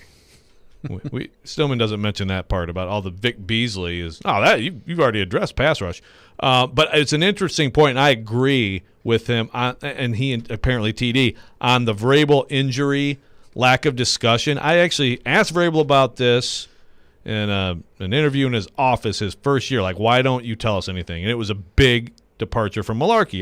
Sure. To me, it was like, this is the NFL way. Tell us exactly what's going on. And he's like, basically, I don't like putting timelines on guys. Which I get, like, I don't want there to be an expectation, and then all of a sudden someone takes a week later, and then people are like, what's wrong with this guy? That's a very player's coach mentality. And I agree, I get it, but I do think that every once in a while, just a little bit of, I don't think this is too serious, or some kind of a little bit of an indication would not be a bad thing. Well, you don't have to tell me that he's going to be out 17 days. Or even specify the injury. Yeah. But I mean, I agree. Now, I mean, really, it is like, it's like if IR is involved, then If not, it could still be weeks, but it's not IR. Yeah, none of these guys are on IR, so there's what you've got to go on. I agree that a little bit more information at times would be helpful, and maybe TD's right. Maybe it would be good for the player. You could take the Colts approach. Yeah, 5 to 12 weeks. Yeah, just name whatever timeline you want. That's right. I mean, he laughed about that. He's like, well, you got a good chance of being right. So just take that approach. We'll take that. 5 to 12 weeks. We'll take a 7-week span of timeline. It's better than nothing. You'll be out 1 to 7 weeks. Yeah, there you go. He'll be out 1 to 78 days. Somewhere in that span. But at least you know at that point. Yeah. Something different. We'll continue to take your thoughts on the Titans when we come back, and more of your thoughts to get to as well on our text line, driven by WilsonCountyHyundai.com. Lots of love for Rexrode's fantasy football names coming through as well on our streaming platforms. Very important. Fred O'Banion, that's my Titans media league that I dominate name. Got to have something different. Well, let me just tell you, these are different that they come up with. So are they only fans worthy? Yeah, a couple of them. Great. They are. We'll continue that discussion, or hopefully a different discussion than that, when we come back. Right now, though, got to tell you about my friends at FanDuel Sportsbook. And boxing legend Manny Pacquiao back in the ring this Saturday for the first time in 2 years. And FanDuel Sportsbook is giving new users exclusive 30-1 odds on either fighter to win when he takes on Yordenis Ugas. That's right. Now is the perfect time to give FanDuel a shot because you can win $150 on a $5 bet. At FanDuel, they're always hooking you up. They've got exclusive odds boosts, great promotions, and so much more. And that's why they're America's #1 sportsbook. I like Manny Pacquiao in this fight. I've gone against Pacquiao before. It's not gone overly well. I'll be going with Pacquiao in this fight. So don't miss out on your chance to win $150 on a $5 bet when Pacquiao returns to the ring against Yordenis Ugas. Just download the FanDuel Sportsbook app, sign up with promo code ROB to get in on the action. That promo code is ROB. You must be 21 or older and present in Tennessee. Odds boost available for new users only. Must wager on designated boost market. A $10 first deposit required. Max bonus of $150. Risk-free bet refund issued as non-withdrawable site credit that expires in 7 days. A max refund of $10. Restrictions apply. See full terms for both offers at FanDuel.com/sportsbook. Got a gambling problem? Call the Tennessee Red Line at 1-800-889-9789.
Go to theGameNashville.com to check out Nashville's best deals. This week's deal is from Joyland in East Nashville. Joyland is a fun new concept by Chef Sean Brock designed to spread joy through his love for cheeseburgers, shakes, fries, fried chicken, and buttermilk biscuits. Get half off of a $25 gift card now at theGameNashville.com while they last. Welcome back in, Robby and Rexrode here on ESPN 102.5 The Game.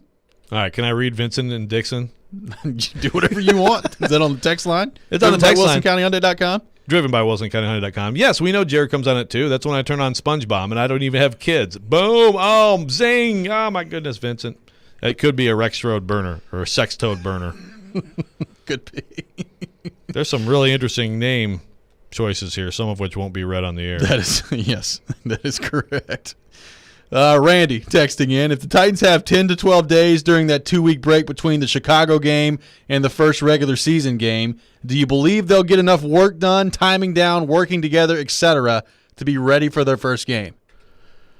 Yeah, look, I mean, how much, first of all, how much preseason game work was going to happen if everybody was together? Not a ton. Now, these two practices are useful. Practice work in the preseason would take place. Right, but that's what he's talking about. I mean, that's still what it comes down to. It comes down to the reps, even reps against air, are valuable or useful. So I hear what Jared and many others are saying about the concern at this point with Julio not being out there and AJ in particular. But Julio is the big thing because he's the new guy. Like I said, I've been saying this all week. I think next week, if he can get in there a little bit, it's good. Then they have the Bears game, and then then it's just practice until the opener. Even if it's not next week, but it's before just game week, I think you can get a lot of good work done. Is that enough? Is there a chance that they're going to be all clunky and out of sorts in the opener? Sure. But if Julio played the entire preseason and played 3 quarters Saturday night and was in both of these practices, they could also be clunky and out of sorts in the opener. I think as long as it's not down to the absolute wire, you go into game week and you're just starting to work these guys together, I think they've got a chance to be fine. In reality, there's nothing like an actual game. And it might take 4 or 5 of them for Tannehill and Julio to really have a good connection, or 7 or 8. Who knows? I mean, that's you build some things in those situations, like you can't elsewhere. But it's also, again, specific matchups, specific game plan, specific routes, all these things. It's just it's important that quarterbacks and receivers work together. Well, it is, but I'm much less concerned about that part of it right now than I am the offensive line. The offensive line's got to get healthy, because if the offensive line's not healthy, it's going to be difficult for Derrick Henry to run the ball. It's going to be difficult to get good enough protection for Tannehill and Julio's connection to matter anyway. The offensive line right now is in a tough spot, and they've got to find a way to get healthy. Now, look, I've seen the videos, seen Taylor Lewan moving out there. He's probably going to be fine. He's probably going to be ready to go by the time the season comes around. So you feel good about Lewan. Nate Davis has been around a little bit, so I'm hopeful that's not too serious. We've not seen Ben Jones in a long time now, and as we've figured out, snapping the ball without Ben Jones can be a little bit of an adventure for this team. So that's much more of a big deal to me right now is the offensive line. Derrick Henry's going to be fine. I'm not worried about him practicing. I would like to see Julio on the field getting more work, and I think it's important that he does at some point. But offensive line is way more of a concern to me right now than those two. Yeah. Well, it's a different kind of concern. Offensive line is how hurt are they? Right. With Ben Jones, because as you said, I mean, I could have missed it, but I haven't seen him. I haven't seen him in a while. And so that he seems to be potentially the most serious one. Now, the good thing about the offensive line is from a chemistry standpoint, I mean, the from right guard to left tackle, there's a lot of continuity, chemistry built up over time. So I think those guys could be put together in pretty short order and execute. We still don't know about right tackle, exactly how that's going to look. That's a number of different possibilities there. So from that perspective, if you get them back, you don't need a month to get it working. But yeah, when will you get them back? Especially Ben Jones, and if it's not going to be soon. Is Aaron Brewer going to be back soon? Because it would not be good for this team to be starting with Daniel Munyer. It would not. At any point. No. And not even throwing the ball to Aaron Brewer like they did once last year. You just needed to snap the ball. But you could do that. You could. That's the thing. You've lost Dennis Kelly now. Who's your – I guess it's Kendall Lamb if he's healthy. Now Taylor Lewan has scored. He's got a touchdown. Yeah. I mean, Lewan could probably actually beat a linebacker who's trying to cover him. Well, Lewan's was there was some yak involved. It was a screen to Lewan. Right. He just took off running. Was that against the Packers? It may have been. I need to go back and look. Your beloved Packers? It may have been. Were you in the stadium that day? I was outside the stadium that day. Okay. The day that your fellow members of Cheesehead Nation were yelling at an 8-year-old about his Lions jersey. I mean, the game was over before most people sat down in that game. Yeah, that got out of hand. Mariota he was good that day. DeMarco Murray. It was against the Colts where Taylor Lewan caught a touchdown pass at home. What year? 2016. Okay. They lost that game, but yes. Mariota was the quarterback. Andrew Luck came in here, so yes, they lost that game. I would say so. Dennis texting in on our text line driven by WilsonCountyHyundai.com. I would be more concerned if the big three were out there possibly getting seriously injured in a meaningless practice. They'll be fine. I'm always scared of preseason injuries. And to Dennis's point, the preseason injuries starting to rack up a little bit. Carl Lawson yesterday out for the season with a ruptured Achilles that he suffered with the Jets at practice against the Packers yesterday. So, I mean, he was a guy we talked about, should the Titans be interested in. I think he had a 3-year, $45 million contract he signed with the Jets, and now before he ever takes a snap for him, ruptured Achilles, out for the year. That's tough, man. Yeah. That's brutal. Yeah. I mean, painful to be a Jets fan. Well, there is that, too. Yeah. Well, you have a top 100 player on offense. You do. But, yeah. I did. You have Jets fans? Jets fandom in your family, friend group? My 5th grade teacher was, and he would just scream Jets, Jets, Jets, Jets every time, and the whole class would chant. Was it was Fireman like a Ed? thing. Remember that guy, Fireman Ed, at the Jets games? He's leading all the chants. Oh yeah. Mr. who? Saluzniak, Mr. C. Mr. Saluzniak, Mr. C. The whole class, he'd be like, Jets, Jets, Jets, Jets. Okay, now let's do math. All right, let's get them fired up. Let's do some math. Nice. It's good stuff. Apparently, it's not been going all that well for the Jets at the joint practices. Can't say that's a huge surprise. So the devastating loss of the Texans the preseason has not affected the Packers. It does not appear to have affected the Packers. They've moved on at this point. We'll see if the Titans can move on. So, number one thing you're looking for the Titans against Tampa Bay coming up this weekend. Number one. You had to pick one thing. Well, I'm looking to see if number 3 is out there. I mean, look, I'm flying down there today, so I just found out my flight's delayed too, so that's exciting. That's good. So I'd like to see some players who could really have an impact on the 2021 season on the field. Number 3 is Caleb Farley, by the way. Yeah, number 3, Caleb Farley. I think I don't know if he's going to be available, if they're going to play him or not. I don't know if they feel like he's ready. At some point, though, it looks like he's close to moving on from doing all the things other than tackling and then moving to that. You draft him to be a football player. And I think he's got the physical tools, the skill set, all that, the attitude to help your team this year. I don't know what that would look like, but to be able to add a cornerback with that potential impact could really help this defense. So I'm looking to see if he'll be out there. And if he's not, then I don't know what number 2 would be. I mean, there's a few things that – I mean, Dez Fitzpatrick, I think, of definitely player of interest. I think Dylan Radunz, again, is a player of interest.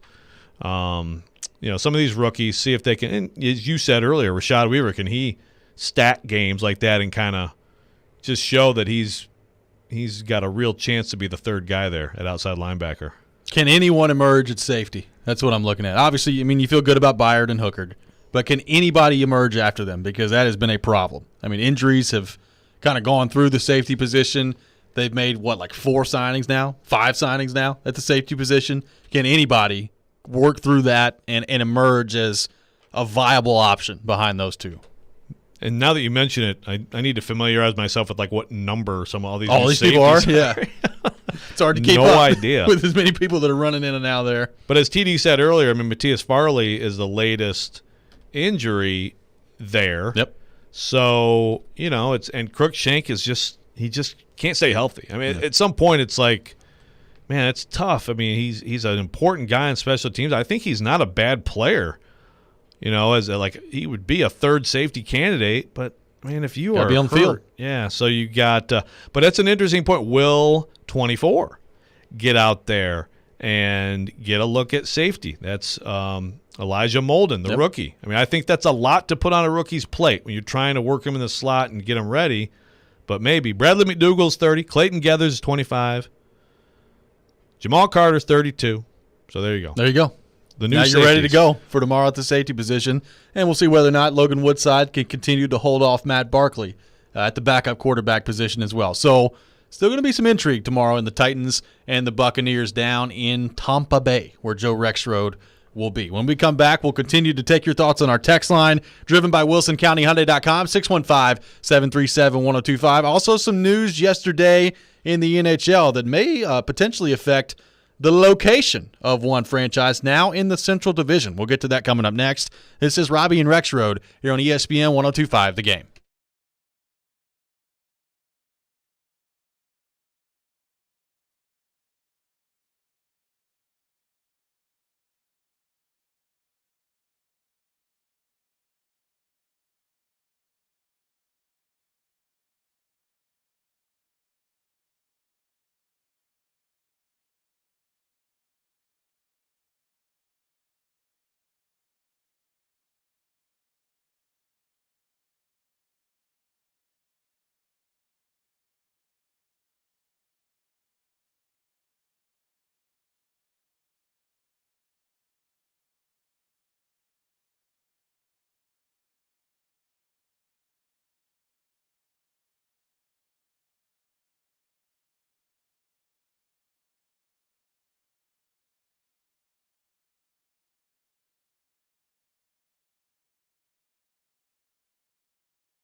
Welcome back in. Final segment of the day here on Robby and Rexrode, ESPN 102.5 The Game. Working for the weekend. Happy National Radio Day, as Michelle Knezovic points out. Michelle, this is a big deal. National Radio today. or National Radio Day today. You know, It's always something. What better way to celebrate than people tune in, listen? This is a big holiday for us, guys. That's right. I had no idea. It's a big deal. Sometimes, aren't some days are national multiple things days, right? Like I'm sure that it's National Something Else Day too. Like I want to be like, who comes up with this? Who is National on the, Candied Pistachio Day. Who's and on the National board? Radio Day. Who's on the board for figuring these things out? That'd be an awesome job. Would just be. figure out what each day is National Fill in the Blank Day. Yeah. Well, every day on Twitter, it's National like Boyfriend Day, Girlfriend. Like you see these hashtags all the time. So I saw it this morning, and I was like, "There's no way." And then I looked it up, and it was like August 20th, and I was like, "I have to tell you guys because what are we doing?" Very exciting. Well, you know that you bring up one of the clear indicators of society eroding is the invention of Sweetest Day. That's just what is that, like in October, right? Yeah. Sweetest Day. Come on. What is it? Sweetest. It's like basically like a fall Valentine's Day. Yeah. I've never heard of that in my entire life. Well, maybe I'm just keep it that This way. is another like me being an old person moment, but Sweetest Day. You familiar with it? Oh yeah, I've heard of it. Yeah. It's like no. Leave Okay, Valentine's Day alone. Day. Yeah. Yeah. National Pancake Day coming up on March 1st, 2022. Looking forward to that. Okay. That's a good one. That's right. Joey from Gallatin texting in. Happy National Radio Day, y'all. Thank you for what you do. We appreciate you, Thank Joey. you, Joey. Absolutely. Someone else on the text line said that my flight being delayed is karma for us having Jared on. That's not very nice. You. What a shame. Joe, some interesting news yesterday in the National Hockey League. Glendale, the city of Glendale in Arizona, where the Arizona Coyotes play at Gila River Arena, which I used to pronounce Gila River Arena. Apparently it's Gila River Arena. I had no idea. So there you go. They are not renewing their lease with the Arizona Coyotes after this upcoming season. So this season at Gila River Arena will be the last season there for the Arizona Coyotes, and that's led to a lot of speculation about what does the future of that team look like. Now, remember, Arizona is actually going to be in the Predators division this year. They are coming over to the Central with Seattle coming into the Pacific this year in the NHL. So Arizona now a member of the Central Division. What's going to happen with this team? Now, their CEO and their ownership group has come out, and I say their ownership group, which is really not really anybody, but their CEO and president have come out with a statement basically saying, you know, we're committed to hockey in Arizona, and we're looking to find a viable solution in Arizona. But I guess unless it's downtown where the Suns play, and I don't know what the negotiations would look like there and whether or not that would work. It's going to be interesting to see what happens here because the wheels have already started turning in Canada. There's a lot of people in Canada saying, you know what? Quebec City sure could use a team. Why don't you bring them up? I don't know that would be the case. I think a place that could make some sense, that is a huge market, that also would not affect the way the divisions are aligned right now, would be Houston if they have to move. And Houston does not have an NHL team, and it's one of the biggest markets in the country, and it lines up with how the divisions go right now. But I don't know that the Arizona Coyotes are going to be on the move. Maybe they won't be, but this is not very good news for that team. No, it's not. It's terrible news for hockey fans who live there. Yeah. The new Nordiques, possibly. Whatever happened to, like, Hamilton, Ontario? It's a bad thing to bring up around here. Oh, I know, but, like, why has that never come up again? Probably because of that process. I don't know. I mean, it's in Ontario. It is in Ontario, but that's my thing. Like, who are you bringing into Ontario? You got you got a lot Ottawa there, going on there, and you got Toronto there. Who are you bringing in that's gonna compete with those? I like the Houston idea. Has there been any sort of, like expressed interest in Houston about hockey? Not that I've heard, but it just from a simple math standpoint, it makes a lot of sense. Yeah, Hamilton, Ontario's got 579,000 people in their town, which that's a big town, but yeah, a little bit different than Houston. The entire country's already obsessed with the Leafs, right? Exactly. Let alone the people who live in Ontario.